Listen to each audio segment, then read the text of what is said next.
சிறப்பு குழந்தைகள். இவர்கள் யார்?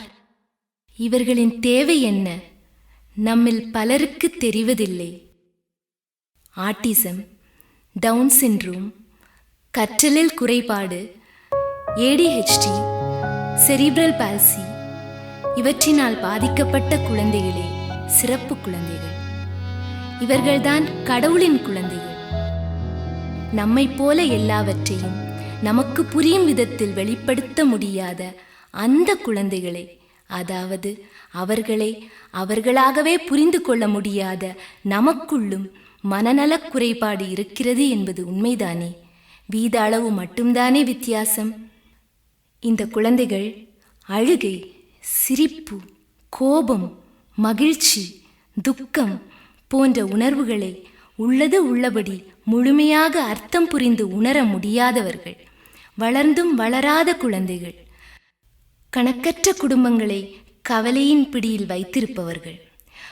ஒரு சில குடும்பங்களில் பாசமும் நேசமும் பிரியங்களும் அதீத கவனிப்பும் தரப்படும் குழந்தைகள். பெரும்பாலான கிராமப்புற குடும்பங்களில் மக்கு, மாடு மேய்ப்பதற்கு லாயக்கு என்று ஒதுக்கப்பட்டு வீட்டில் எங்காவது ஒரு மூலையில் வேண்டாத பாத்திரமாய் அலட்சியமாய் தூக்கி போடப்பட்டு அவமான சின்னமாகி பலரின் ஏளன பார்வைக்கும் சிலரின் அனுதாப பார்வைக்கும் காட்சியாகும் குழந்தைகள். இந்த குழந்தைகள் மீதான புரிதல்களும் மனிதாபிமான ரீதியான சிந்தனைகளும் செயல்பாடுகளும் சிறப்பு படைப்பு என நினைத்து கொள்ளும் நமக்கு உருவாக வேண்டும் என்பதே எமது நோக்கமாகும்.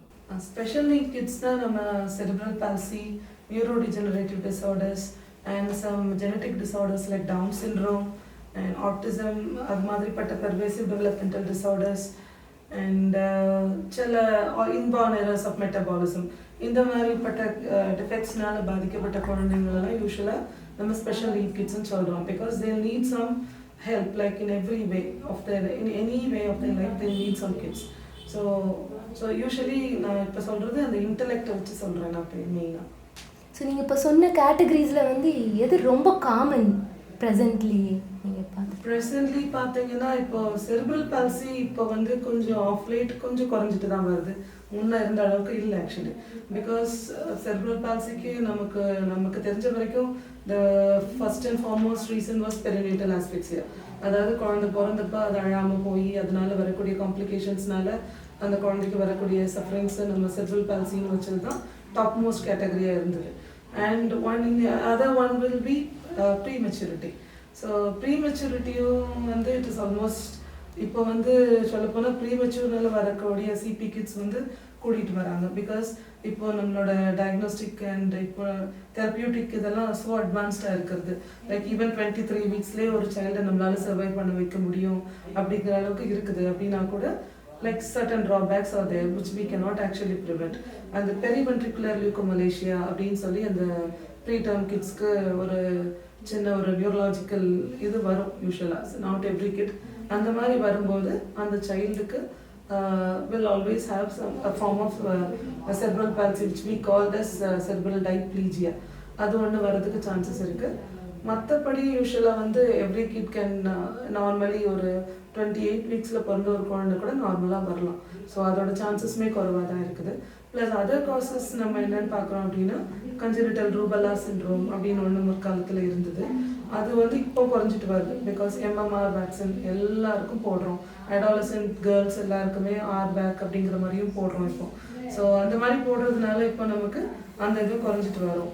பட் இப்போ ஒரு சின்ன ஒரு நம்ம ஒரு இது வாட்ஸ்அப்லலாம் நிறைய மெசேஜஸ் பார்த்துருப்பீங்க. வேக்சின்ஸ் காசஸ் ஃபார் டிசீசஸே வேக்சின்ஸ் அப்படிங்கிற மாதிரியும் ஃபார்மா குரூப்ஸ் அதை வச்சு சம்பாதிக்கிறாங்க அப்படிங்கிற மாதிரியும் நிறைய பேர் போடுறாங்க. அதனால இந்த MMRங்கிற வேக்சின் நிறைய பேர் விட்டுட்டு வர்றதுனால இப்போ திரும்ப இதெல்லாம் ரீஎமர்ஜென்ட்டாக வருமோ அப்படிங்கிற மாதிரி நமக்கு ஒரு ஐடியா இருக்கிறது. ஸோ அந்த மாதிரி ஒரு கிட்ட பார்த்தவங்க யாருமே they will never put their girl children without vaccinating with rubella. அது ஒன்று. ப்ளஸ் அதர்வைஸ் ஆட்டிசமும் இப்போது ஆன் த ரைஸ்ன்னு தான் சொல்ல முடியும். ஸோ ஆல்மோஸ்ட் இப்போ 1 in 70 கிட்ஸ் இன் யூஎஸ்லாம் இஸ் ஆட்டிஸ்டிக் அப்படின்னு சொல்கிற அளவுக்கு இருக்குது. அப்படின்னா மேபி நம்ம ஆட்டிசமோட நம்மளோட ஐடியா இஸ் இன்க்ரீஸ்ட் அண்ட் அதோட நம்ம டயக்னோஸ் பண்ணுறதும் இப்போ நமக்கு அவைலபிள் ஆப்ஷன்ஸ்லாம் கூட இருக்கிறதுனாலையும் நம்மளோட டயக்னோசிங் இது கூடனால ப்ராபப்ளி இப்படி இருக்குன்னு தோணுது. பட் அதர்வைஸ் இப்போ நம்மளோட ஆட்டிசம்க்கு பர்சே நம்மளோட லைஃப் ஸ்டைல் மாடிஃபிகேஷனோ anything is not a actual cause. அதனால மேபி நம்மளோட டயக்னோஸ்டிக் மாடாலிட்டிஸ் இன்க்ரீஸ் ஆனதுனால we are able to identify autism. So autism is on the rise. மற்றபடி இன்பார்ன் எரர்ஸ் ஆஃப் மெட்டபாலிசம் எல்லாம் சொல்ல போனால் ஆன் த டவுன் ட்ரெண்ட் தான். Because இதெல்லாம் யூஸ்வலாக ஜெனட்டிக்கலாக இப்போ ஐடென்டிஃபை பண்ணிடுறாங்க வெளியேறா. அதனால் அதெல்லாம் ஆல்மோஸ்ட் ப்ரிவென்டபிள் காசஸில் வந்துடுது நமக்கு இப்போ. டவுன் சிண்ட்ரோம்ஸ் காமனாக இருக்கா, அதை பற்றி கொஞ்சம் சொல்ல முடியும்? டவுன் சிண்ட்ரோம் வந்து it is the commonest cause for almost an intellect disability அப்படின்னு சொன்னால் டவுன் சிண்ட்ரோம் தான் சொல்ல போனால். அவ்வளோ காமனாக இருக்கிறது. இப்போது இந்தியாவில் இப்போது நமக்கு டவுன் சிண்ட்ரோம்னா என்ன அப்படின்னா, that is a genetic defect in that a child is having 21 chromosome 21st குரோமோசோமில் வந்து இன்ஸ்டெட் ஆஃப் 2 நார்மலாக 2 அலியல் தான் இருக்கும். இப்போ இதில் 3 அலியல்ஸ் இருக்கும். So the child will have an extra chromosome. நமக்கு 46XX இல்லைனா XY அப்படின்னு நார்மலாக இருக்க வேண்டியது அந்த 46ங்கிற ஆட்டோசோம்ஸ் வந்து நமக்கு 47 ஆகிடும். ஸோ அந்த ஒரு எக்ஸ்ட்ரா குரோமோசோம் இருக்கிறதுனால there is ஒரு குரூப் ஆஃப் அப்படி மாடிஃபிகேஷன்ஸ் அப்படியே அந்த குழந்தைய பார்த்த உடனே நம்ம கண்டுபிடிச்சிடலாம். அப்படி இதை பார்த்த உடனே ஒரு ஸ்பாட்டர் மாதிரி அடிச்சிடலாம். அந்த பிள்ளை பார்த்தா இது ஓகே டவுன் சைல்டு தான் அப்படின்னு. கொஞ்சம் ஃபேஷியல் ஃபீச்சர்ஸ் எல்லாம் இருக்கும் இல்லையா. ஸோ ஒரு upward slant of the eyes இருக்கும், ஐப்ரோஸ் எல்லாம் இதாக இருக்கும், மவுத் ஃபிஷ் லைக்காக இருக்கும், டிப்ரெஸ் நோஸ் இருக்கும் பேபிக்கு, அண்ட் நெக்கெல்லாம் கொஞ்சம் கட்டையாக இருக்கும், ஆல்மோஸ்ட் கொஞ்சம் ஷார்ட் ஸ்டேச்சராக சப்பியாக தான் இருக்கும் அந்த பிள்ளைங்க. ஸோ இவங்களுக்கு ஒரு அசோசியேட்டட் ஹைப்போதைராய்டிசம் வேறு யூஸ்வலாக இருக்கும். ஸோ இந்த மாதிரியெல்லாம் ரீசன்ஸ் இருக்கிறதுனால they are more prone for intellectual disability. So இந்த கிட்ஸ் வந்து நம்ம ஃபார்ச்சுனேட்லி நம்ம earlier டயக்னோஸ் பண்ணலாம் ஆன்டினேட்டலாக, அதாவது அம்மாவோட கருவில் இருக்கும்போதே டயக்னோஸ் பண்ணலாம் subjecting to certain test actually. So இப்போ ஃபர்ஸ்ட் ட்ரைமஸ்டர் மதரோட முதல் 9 வாரத்தில் அதுதான் ஃபர்ஸ்ட் ட்ரைமஸ்டர்னு சொல்கிறோம் இல்லையா, அந்த 12 வாரம் அதுலேயே வந்து ஒரு தாய் கருவுற்ற உடனே அவங்களுக்கு சில டெஸ்ட் எல்லாம் பார்க்குறாங்க. ஸோ ஃபர்ஸ்ட் பார்க்குறது வந்து க்ரௌன் ரம்ப் லெங்த் அப்படின்னு ஒன்று பார்க்குறாங்க. அது வந்து யூஸ்வலாக வந்து இந்த மாதிரி குழந்தைங்களுக்கு கொஞ்சம் ஷார்ட்டாக இருக்கும். அது வந்து இப்போ 8 வீக்ஸ்லேயோ அந்த ஃபீட்டல் கார்டியாக் ஆக்டிவிட்டி யூஸ்வலாக பார்க்க போகும்போதே அது பார்க்கலாம். அப்போ அவங்களுக்கு நார்மல் மென்டேஷன் இருக்கும், ஜெஸ்டேஷனல் ஏஜுக்கும் அதுவும் கரெஸ்பாண்டன்ஸ் இருக்காது. பேபி வந்து 2 வீக்ஸ் குறைவாக இருக்குது அப்படின்னு அப்போ சொல்லுவாங்க. ஸோ அந்த மாதிரி இருக்கிறது மேபி தேல் கிவ் ப்ரொவைடட் ஒரு ராங் டேட்ஸ் அந்த மாதிரி கொடுப்பாங்க. அதே இது there is one scan which we can do at 11 to 13 weeks actually. அந்த ஸ்கேனில் வந்து நியூக்ளியர் டிரான்ஸ்லூசன்சி அப்படின்னு ஒன்று ஸ்பெசிஃபிக்காக அந்த பிள்ளைங்களுக்கு பார்க்குறாங்க. அது வந்து யூஸ்வலாக நமக்கு less than 4 millimeter இருக்கும். more than 4 millimeters இருக்குது அப்படிங்கிறப்ப வந்து இந்த பிள்ளைங்களுக்கு டவுன் இருக்கலாம் அப்படிங்கிறது ரேடியாலஜிஸ்ட் சொல்லுவாங்க. அப்படிப்பட்டவங்க வந்து they are subjected to 3 other blood investigations யூஸ்வலாக. அந்த blood investigations ஒரு 3 parameters வச்சுருப்பாங்க. அதில் பார்க்கும்போது if there is any variations அவங்களோட மதரோட வெயிட்டு அவங்களோட ஜெஸ்டேஷனல் ஏஜ் இதுக்கெல்லாம் கரெஸ்பாண்டிங்காக அதை கரெக்ட் பண்ணி கொடுப்பாங்க. அந்த இதில் ஏதாவது வேரியேஷன்ஸ் இருக்குது அப்படின்னா அவங்க ரிஸ்க் குரூப் மாதிரி கொடுப்பாங்க. 1 in 10,000 1 in 250 அந்த மாதிரி ஹை ரிஸ்க் லோ ரிஸ்க்குன்னு கொடுப்பாங்க. ஸோ அந்த ஹை ரிஸ்க்குன்னு கொடுத்துருக்கவங்களெல்லாம் யூஸ்வலாக நம்ம வந்து we'll have to subject for karyotyping. First ட்ரைமஸ்டர்லங்கிறப்போ கொரியானிக் வில்லஸ் சாம்பிளிங் அப்படின்னு ஒரு ப்ரொசீஜருக்கு அந்த மதரை சப்ஜெக்ட் பண்ணி நம்ம எடுத்து பார்த்தோன்னா அந்த பேபியோட கேரியோடைப்பிங் நான் சொன்னேன் இல்லையா 47 குரோமோசோம்ஸ் இருக்கும் அந்த பேபிக்கு அப்படிங்கிறது. அந்த ரிப்போர்ட்டை நம்ம எடுத்து பார்க்கலாம். இது 11 to 13 வீக்ஸ்லேயே கண்டுபிடிச்சிடலாம். அப்போ 11 to 13 வீக்ஸ்ங்கிறப்போ the child can be aborted அந்த மாதிரி பண்ணலாம். கொஞ்சம் லேட்டாக போயிடுச்சு அந்த டைமில் கண்டுபிடிக்க முடியல அப்படிங்கிறப்ப வந்து செகண்ட் ட்ரைமஸ்டர் ஆகிடுறப்போ வந்து அனாமலி ஸ்கேன் பெருசாக பண்ணும்போது கூட அவங்க பார்க்குறாங்க யூஸ்வலாக. அதில் அந்த பேபி வந்து will be small for gestational age இருக்கும். அதுக்கு கொஞ்சம் கூட மார்க்கர்ஸ் எல்லாம் இருக்கும், சாஃப்ட் மார்க்கர்ஸ் அப்படின்னு சொல்லுவோம். டைலேட்டட் பெல்விக் அனசியல் சிஸ்டம் இருக்கும், கோராய்ட் பிளெக்ஸஸ் கொஞ்சம் டைலேட்டடாக இருக்கும் அந்த பேபிஸ்க்கு, அண்ட் ஒரு இன்ட்ரா கார்டியோஜெனிக் எக்கோஜெனிக் ஃபோக்கை அப்படின்னு சொல்லுவோம் அது மாதிரி இருக்கும். Plus they can have some cardiac effects also. இந்த மாதிரி ஷார்ட் ஃபார் ஜெஸ்டேஷனல் ஏஜ் அப்படின்லாம் இருக்கும்போது இவ்வளோ மார்க்கர்ஸில் கொஞ்சம் இதை போடும்போது திரும்ப this baby is a high risk baby again அப்படின்னு சொல்லுவாங்க. அப்போ அதுக்கு டயக்னோஸ்டிக்காக பண்ணுறது amniotic fluid analysis அப்படின்னு சொல்லி ஒன்று எடுத்து பார்த்து again the karyotype of the baby is framed. அதில் 47 ஆகுதுங்கிறப்போ if the child is beyond 20 weeks அப்படின்னா அது ஒரு லீகலாக with 2 medical practitioners you can go for an abortion. இல்லை அப்படின்னா the child is left out. So அப்போ இதில் நான் என்ன சொல்லிக்க விரும்புகிறேன் அப்படின்னா every mother can be subjected. இது முன்னாடியெல்லாம் ஹை ரிஸ்க் குரூப்பில் ஒரு 35 இயர்ஸ்க்கு மேலே உள்ள மதர், இல்லைன்னா ப்ரீவியஸாக ஜெனட்டிக்காக பிறந்த பிள்ளைங்க, வேறு யாராவது வீட்டில் மென்டல் ரிட்டார்டேஷன் இருந்த பிள்ளைங்க, இவங்க மட்டும்தான் இந்த மாதிரி நம்ம ஸ்பெஷல் டெஸ்ட்ஸ் எல்லாம் சப்ஜெக்ட் பண்ணிட்டு இருந்தாங்க because of the cost maybe. ஆனால் இப்போ வந்து ஈவன் 20 இயர்ஸ் 21 இயர்ஸ்லலாம் every mother can at times give birth. அந்த மாதிரி இருக்கும்போது எல்லா மதரையுமே நம்ம ஒரு டெவலப்டு வேர்ல்டில் நம்ம we can just tell them all these are mandatory because you can also give birth to such a child which can be prevented நம்ம சொல்லலாம். பட் எல்லாத்துலேயுமே ஒரு ட்ராபேக்ஸ் இருக்கிற மாதிரி இதுலேயும் சில ட்ராபேக்ஸ் இருக்குது. லைக் அட் டைம்ஸ் உங்களுக்கு எல்லாமே நார்மலாக இருக்கும் but your child can be born with a down. So but எல்லாத்துலேயும் இருக்கிறது தான் அது அப்படி இருக்குதுன்னு சொல்லிட்டு நம்ம நெக்லெக்ட் பண்ணாமல் இருந்தோம்னா we can prevent mental retardation secondary to downs also. Doctor, இப்போ வந்து ஒரு வீட்டில் வந்து ஒரு ஒரு முதல் குழந்தை வந்து இந்த மாதிரி சம் இஷ்யூஸோடு பிறந்திருக்கு அப்படின்னா அடுத்து வரக்கூடிய பிறக்கக்கூடிய குழந்தைங்க அப்படி தான் பிறக்கும் அப்படின்றது சாத்தியமா? இல்லை, எல்லா விஷயத்துலையும் கட்டாயம் இருக்கணும் அப்படின்னு அவசியம் இல்லை. இப்போ சில டிஃபெக்ட்ஸ் இருக்குது. Like inborn errors of metabolism அப்படின்னு நம்ம சொல்கிறோம். இன்பவுண்ட் எரர்ஸ் ஆஃப் மெட்டபாலிசம் அப்படிங்கிறது பொதுவாகவே யூஸ்வலாக என்னென்னா மெட்டபாலிசம்னா என்ன, நம்மளுடைய இதெல்லாம் calcium glucose protein all these எல்லாம் எப்படி மெட்டபலைஸ் ஆகுது, அதில் ஒவ்வொரு இதுக்கும் சில என்சைம்ஸ் எல்லாம் தேவைப்படும்.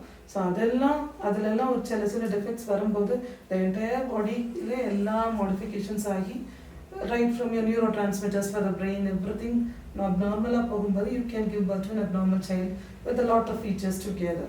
அந்த மாதிரிப்பட்ட டிசீசஸ் வந்து can recur in the families actually. ஏன்னா அதெல்லாம் autosomally recessively transmitted, சிலது mitochondrial transmitted இருக்குது. Autosomal recessive disorders வந்து one of the reasons will be a consanguineous marriage. So autosomal recessive marriages அதனால வரக்கூடிய defects transmitted in families வந்து you can prevent by avoiding consanguineous marriage. So இதுவுமே இதெல்லாம் நீங்கள் வந்து இந்த இன்பவுண்ட் எரர்ஸ் ஆஃப் மெட்டபாலிசமே நான் சொன்ன டயக்னோஸ்டிக் மெத்தட்ஸில் கண்டுபிடிக்கலாம். கொரியானிக் பில்லர் சாம்பிளிங் இந்த மாதிரி இதில் பண்ணலாம். ஸோ ஆட்டோசோமல் ரிசெசிவ்லேயும் வந்து 100% சான்சஸ் கிடையாது. 25% 50% chance that my mother can give birth to a normal child again. So அதனால் இப்படி பிறந்தா அடுத்து இப்படி தான் பிறக்கும்னு அந்த மதரை கிரேட் பண்ணுறதும் தப்பு தான். இந்த மாதிரி அடுத்தது அவங்களுக்கு ஒன்று பிறந்தா என்ன அடுத்தது நல்லா பிறக்கும்னு பிளைண்டாக பிலீவ் பண்ணாமல் இந்த மாதிரி டயக்னோஸ்டிக் டெஸ்ட்டுக்கு அவங்கள ஒரு 9லேருந்து 11 வாரத்திலேயே பண்ணி பார்த்துட்டு இருக்குதுன்னா அபார்ட் பண்ணிடணும், இல்லைன்னா நார்மல் ப்ரெக்னன்சியாக கண்டினியூ பண்ணலாம். இது one of the reasons. Down syndrome அதே மாதிரி நான் சொன்ன மாதிரி டவுன் சிண்ட்ரோம்லேயே உங்களுக்கு 2-3 வகை இருக்குது இல்லையா. ஸோ டவுன் சிண்ட்ரோம் 21 ட்ரைசோமி, அதிலே நம்ம கேரியோடைப்பிங்னா குழந்தையோட மரபணுவோட இதை பார்க்குறது பேர் தான் கேரியோடைப்பிங் சொல்கிறோம். அந்த கேரியோடைப்பிங் மரபணுவில் வந்து பார்க்குறோம்.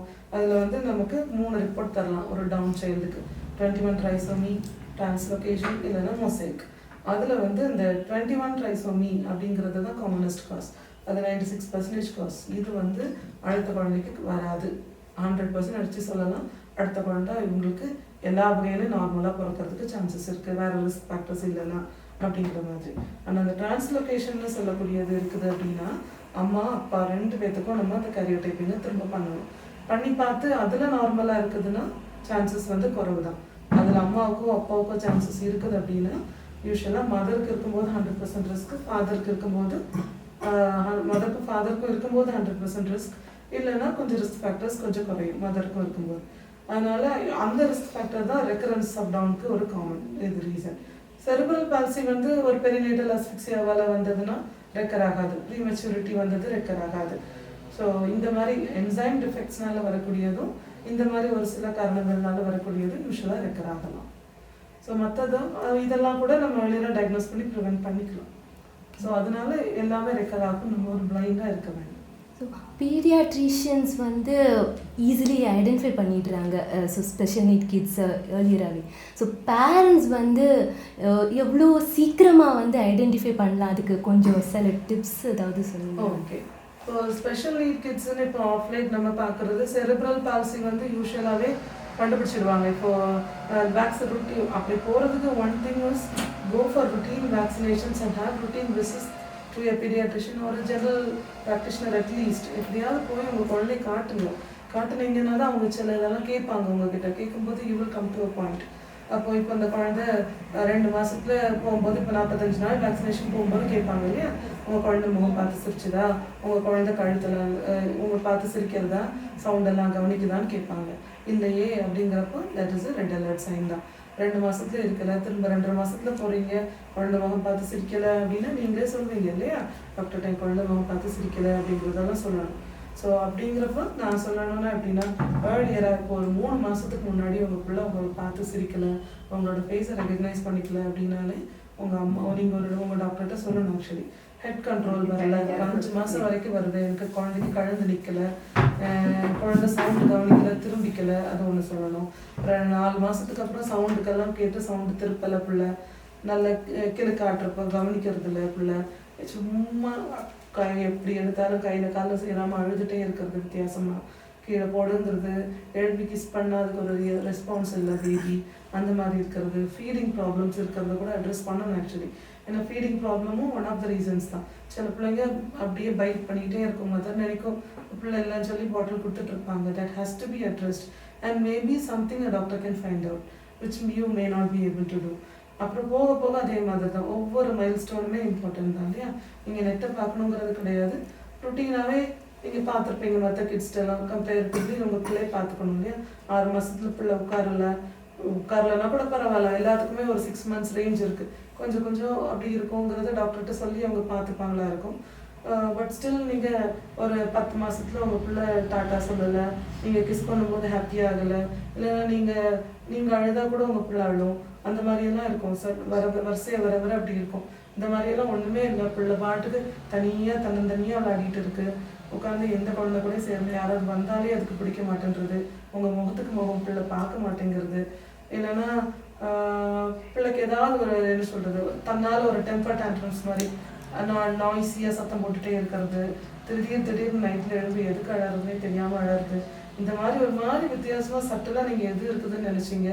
டிவி மட்டும் நல்லா பார்க்குது பிள்ளை, வேறு எதுவுமே வோக்கலைஸ் பண்ண மாட்டேங்குது, பேசவே மாட்டேன்றது அப்படிங்கிறத கூட ஃபஸ்ட்டு சொல்லணும். ஆக்சுவலி ஒன்றுமே பேசலை, ஆக்ஷன் காட்ட மாட்டேங்குது, எனக்கு எது வேணும் அது வேணும்னு கேட்க மாட்டேங்குது பிள்ளை, இந்த மாதிரி இருக்கிறதெல்லாம் கூட சட்டலான ஒரு சின்ன இதுதான். இதெல்லாம் 1.5 வயசுலேருந்து நீங்கள் இந்த 1.5 வயசு 2 வயசுக்கு முன்னாடியே அந்த பிள்ளைங்களுக்கு கண்டுபிடிக்கலாம். ஆக்சுவலி இப்போது வந்து தெரப்பீஸ் போகிறாங்க, இது தவிர வந்து மெடிகேஷன்ஸ் வந்து எவ்வளோ தூரம் யூஸ்ஃபுல்லாக இருக்கும்னு நினைக்கிறீங்க இந்த special need kids? Special need கிட்ஸுக்கு உங்களுக்கு செரிப்ரல் பால்சி கிட்ஸ் அப்படின்னா அவங்களுக்கு கொஞ்சம் கோமார்பிட் கண்டிஷன்ஸ் நிறைய இருக்கும். லைக் அவங்களுக்கு சீஷர்ஸ், அதாவது ஃபிட்ஸ் மாதிரி வரலாம், அவங்களோட இதெல்லாம் ரொம்ப ஸ்டிஃபாக இருக்கும், மசில்ஸ் ஸ்டிஃபாக இருக்கும், எச்சி வடிச்சிட்டு இருக்கும் பிள்ளைங்க, அது மாதிரி சில லைக் ஒரு இந்த மாதிரிப்பட்ட கண்டிஷன்ஸ்க்கெல்லாம் you can give some medicines. Of course சில இதுக்கெல்லாம் மெடிசன்ஸ் லைக் அந்த ஸ்டிஃபாக இருக்கிறதுக்கு மசில் ரிலாக்ஸன்ஸ் கொடுப்போம் யூஸ்வலாக. ஃபிட்ஸு கட்டாயம் அட்ரெஸ் பண்ணணும் இல்லையா, ஃபிட்ஸுக்கு ஆன்டி கன்வல்சன்ஸ் யூஸ்வலாக கொடுக்குறோம்.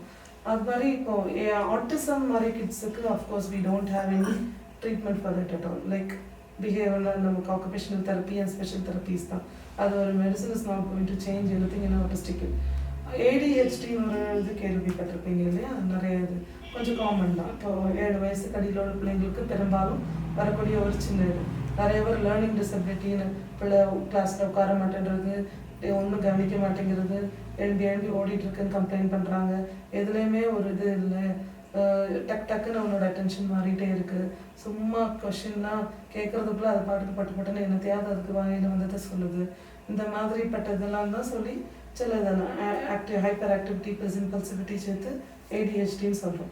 இதுக்கு கட்டாயம் medicines is going to help அந்த சைல்டுக்கு.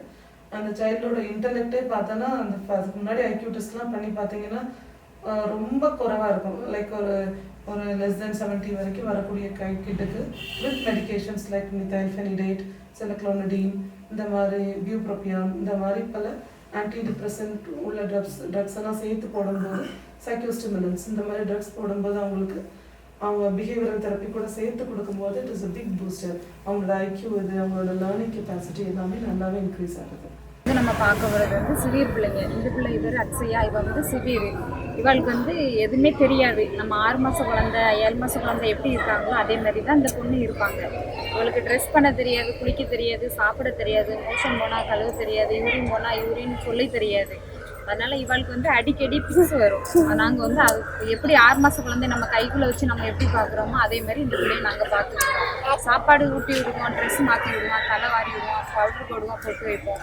மற்ற பிள்ளைங்க கூட கொஞ்சம் ஓரளவுக்கு மேனேஜ் பண்ணிக்குவாங்க. இந்த பிள்ளைங்க அறவே எதுவுமே தெரியாது. அவங்க அக்ஷய வான்னு சொன்னால் மட்டும் வருவா, எந்திரினா எந்திரிப்பா, உட்காருனா உட்காருவா. நம்ம எது நம்ம சொல்கிறோமோ அது மட்டும் தான் இவள் செய்வாள். அவளுக்கு வந்து நம்ம சுயநிலத்தோட எதுவுமே எந்திக்கணும் போகணும், எல்லா பிள்ளைங்களும் போகிறாங்க அப்படின்னு இவளுக்கு போக தெரியாது. அப்படியே உட்காந்துக்கிட்டே இருப்பாள். நம்ம கூப்பிட்டா மட்டும்தான் வருவாள். அவள் வந்து சொல்கிறது 3 வார்த்தை தான், அம்மா அக்கா அப்பா, அந்த 3 வார்த்தை தான் சொல்லுவாள். வேறு எதுவுமே தெரியாது. அவளுக்கு வந்து அடிக்கடி பிக்ஸ் வரும். நைட்டு மாத்திரை கொடுப்போம், காலையில் 9 மணிக்கு, நைட்டு 9 மணிக்கு மாத்திரை கொடுப்போம். அப்புறமா முடியாத பட்சத்துக்கு நைட்டு ஏதாச்சும் ரொம்ப வந்துச்சுன்னு சொன்னால் பக்கத்தில் ஹாஸ்பிட்டல் இருக்குது, அங்கங்கே கூட்டிகிட்டு போவோம். அப்புறமா அவளுக்கு வந்து துணி மாத்துறது எதுவுமே, அப்புறமா யூரின் வருது, அப்புறமா அதெல்லாம் எதுவுமே சொல்ல தெரியாது. நம்ம அதெல்லாம் நாங்கள் தான் கதை 1 மணி நேரத்துக்கு ஒருக்கா 2 மணி நேரத்துக்கு பாத்ரூம் விடுறது எல்லாமே நாங்கள் தான் பண்ணுவோம். அப்புறமா அடிக்கிறது, யாரும் அடித்தாலும் சரி நுள்ளுனாலும் சரி அவளுக்கு சொல்ல தெரியாது. ஏன்னா அவளுக்கு வந்து ஒரு 6 மாத குழந்தை இருக்க மாதிரி அவள் இருக்கிறா. அதனால நாங்கள் தான் அதை அடித்தா அது அவளுக்கு சொல்ல தெரியாதனால அவள் வந்து நாங்கள் அப்படி பார்த்துக்கிடுவோம். அவளை அடிக்காத அளவுக்கு நாங்கள் எல்லாருமே பார்த்துக்கிடுவோம், வச்சுக்கிடுவோம். அப்புறம் எம்ஆர்னு சொல்லுவாங்க.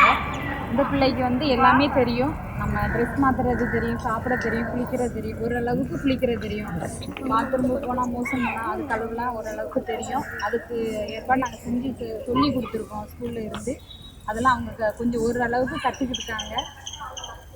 அப்புறமா அவள் வந்து எல்லாமே புரிஞ்சுக்கிற தன்மை உண்டு, கொஞ்சம் ஓரளவுக்கு உண்டு. ஆனால் அப்பப்போ கொஞ்சம் மறந்தானா நம்ம வந்து ஞாபகப்படுத்தணும்.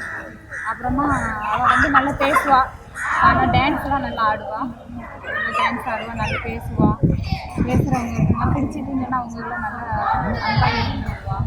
நானும் குழந்தைகிட்ட அன்பாக இருந்துருவாள். ஆனால் பிள்ளைங்கிட்ட ஆசிகா பேர் சொல்லு.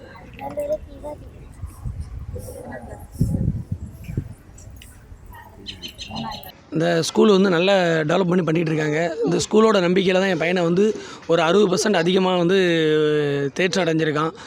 டாக்டரோட ஸ்கூலில் வந்து எனக்கு நல்ல இம்ப்ரூவ் பண்ணக்கூடிய டெவலப் பண்ணக்கூடிய மன தைரியம், மனப்பக்குவத்தெல்லாம் கொடுத்தாங்க.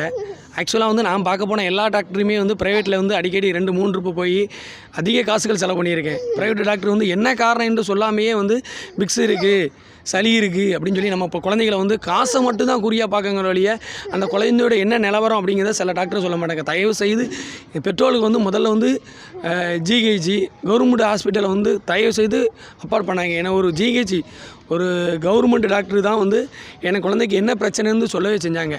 அதனால் வந்து தயவு செய்து காசு இருக்குது ப்ரைவேட்டில் சொல்லலை. இப்போ திருநெல்வேலியில் வந்து ஒரு பெரிய ப்ரைவேட் டாக்டர் சரி பிக்ஸுக்கு வந்து அடிக்கடி ஒரு 4-5 தடவை கொண்டு காமிச்சிட்டு வந்தேன். ஒரு அந்த சூழ்நிலைக்கு வந்து 10,000-20,000 வந்து காசு செலவு பண்ணி பிக்ஸு சளி அந்த மூக்கில் டீப்பு போட்டு எடுத்தாங்களே வழியே என்ன காரணம் கண்டுபிடிக்கவே இல்லை. நான் வந்து ஆக்சுவலாக வந்து ஒரு கவர்மெண்ட் ஸ்டாஃபு. இப்போ அந்த வேலை கிடைக்கும் போது என்னால் அதுக்கப்புறம் காசு செலவு பண்ண முடியாத கண்டிஷன் வரும்போது நான் வந்து ஜிஹெச்சிக்கு போனேன். அதுக்கு முன்னாடி ஜிஹெச்சி போகல. காசு இருக்கும்போது செலவு பண்ணி பார்ப்போம், நம்ம பிள்ளை யாரும் எதுவும் சொல்லிடக்கூடாது அப்படிங்கன்னு ஒரு மனப்பக்குவத்துக்காண்டி தான் நான் காசு செலவு பண்ணி பார்த்தேன் வழியே. என்னால் காசு செலவு பண்ண முடியலை அப்படின்னு பார்க்க வரும்போது ஒரு கவர்மெண்ட் ஹாஸ்பிட்டல் போனேன். அங்கே அவங்களோட மன தைரியமும் இதுவும் தான் வந்து என்னை வந்து ஸ்கூலில் வந்து இதுவரை எந்த விதமான காசும் நான் செலவு பண்ணலை. வணக்கம், நான் ஆக்குபேஷனல் தெரபிஸ்ட் பால்னிலா. நான் ஸ்பெஷல் நீட் கிட்ஸ்க்காக முக்கியமாக ஒர்க் பண்ணிகிட்ருக்கேன். ஸோ ஸ்பெஷல் நீட் கிட்ஸ் வந்து ஆக்குபேஷனல் தெரப்பியில் எந்த அளவு பெனிஃபிட் பண்ணுவாங்க அப்படிங்கிறத உங்களுக்கு சொல்லலான் இருக்கேன்.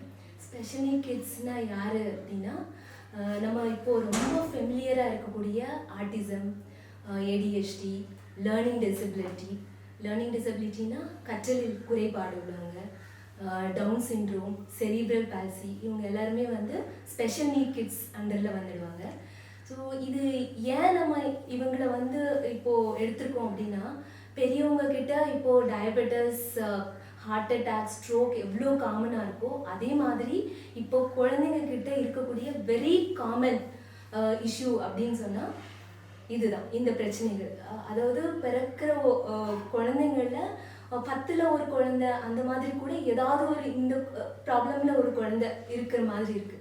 ஸோ இந்த குழந்தைங்க வந்து நல்ல விதத்தில் அசஸ்மெண்ட் பண்ணி டயக்னோஸ் பண்ணி கரெக்டான ஏர்லி டயக்னோசிஸ் பண்ணி ப்ராப்பர் அசஸ்மெண்ட் பண்ணி ரீஹாபிலிட்டேட் பண்ணாங்கன்னா இவங்க வந்து நியர் நார்மல் லைஃப் லைக் எப்படி வந்து எல்லா குழந்தைங்களும் ஒரு ஸ்கூல் போயிட்டு ஃபேமிலி கூட நல்ல ஒரு இன்வால்மெண்ட்டோடு இருக்கிறாங்க, கம்யூனிட்டி கூட எப்படி அடாப்ட் பண்ணுறாங்க, ஒர்க் பண்ணுறாங்க. ஸோ இந்த மாதிரி ஒரு லைஃப் அவங்களால லீட் பண்ண முடியும்.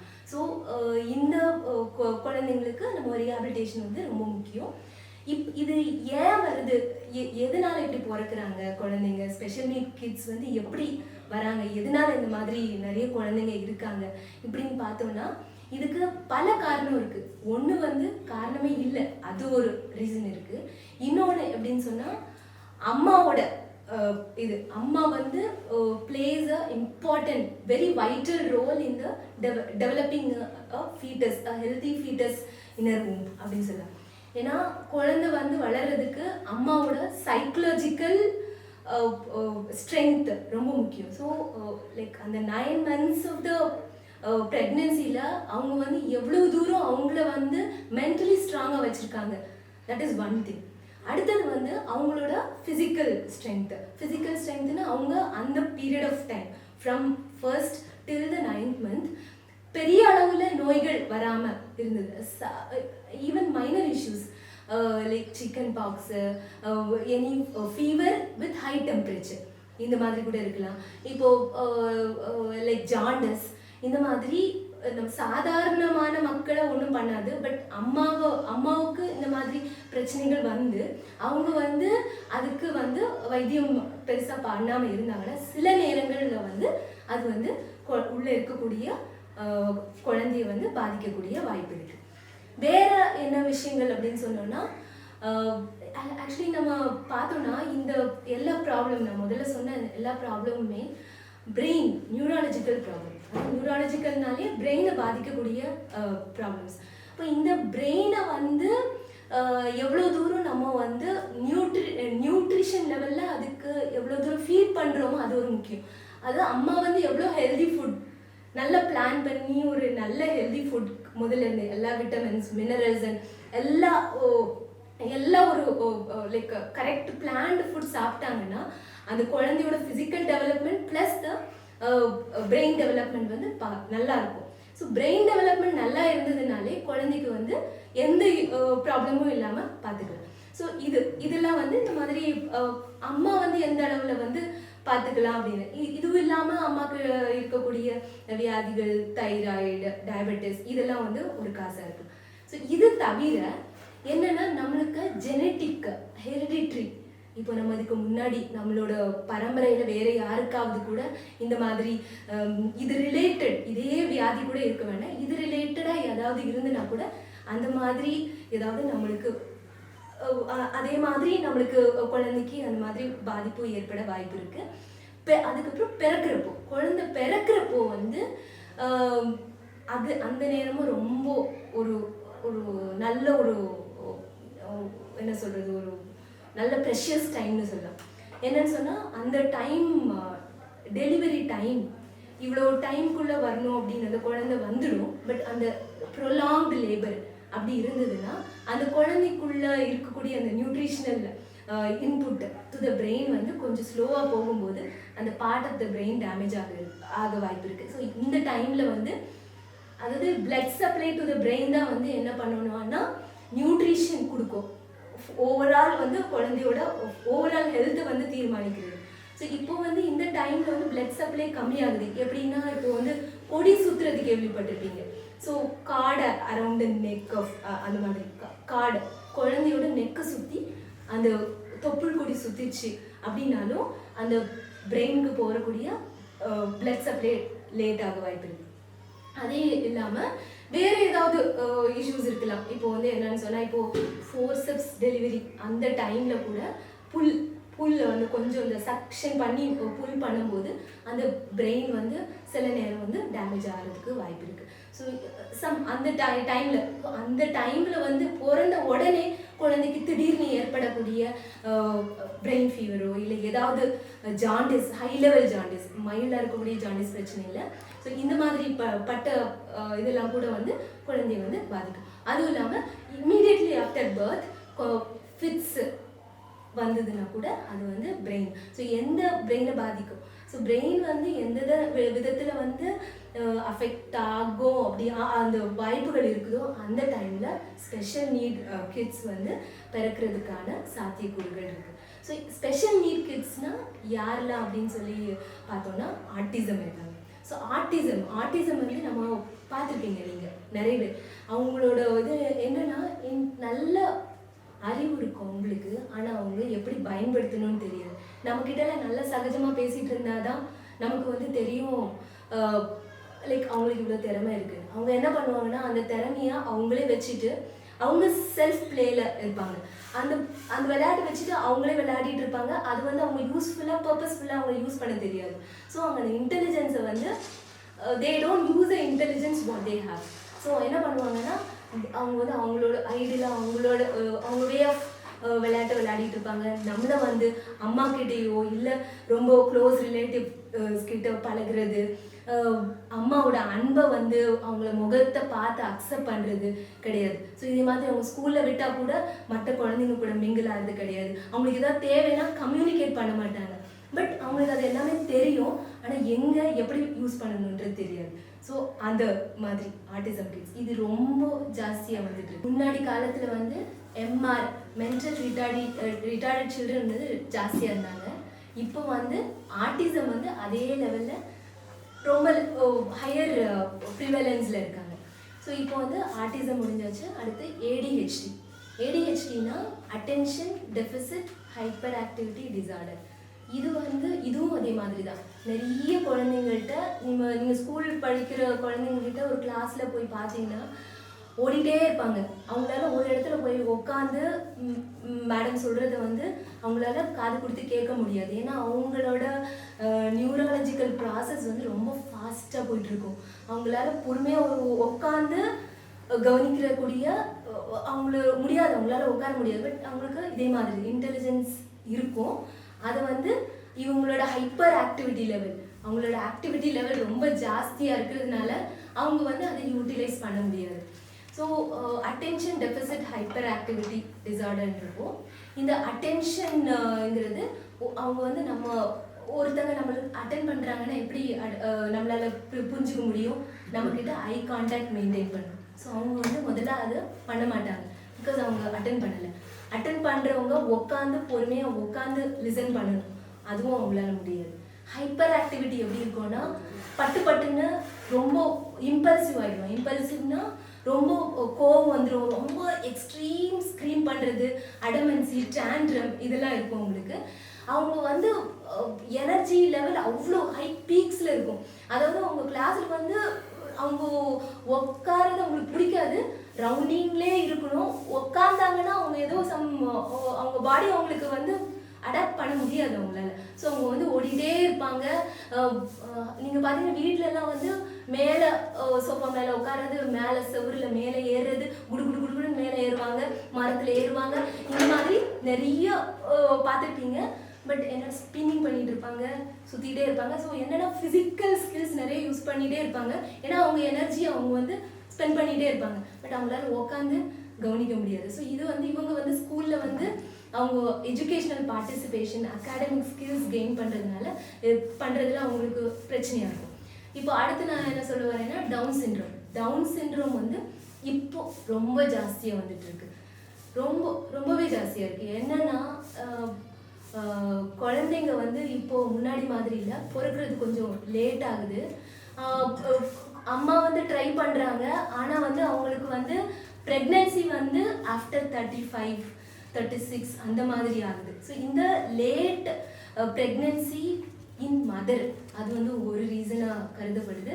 ஸோ இது வந்து டவுன் சிண்ட்ரோம் இந்த காலகட்டத்தில் நிறைய வர்றதுக்கு ஒரு சிண்ட்ரோம். இது டவுன் சிண்ட்ரோம் என்னென்னா அது வந்து ஒரு குரோமோசோமல் டிசார்டர்.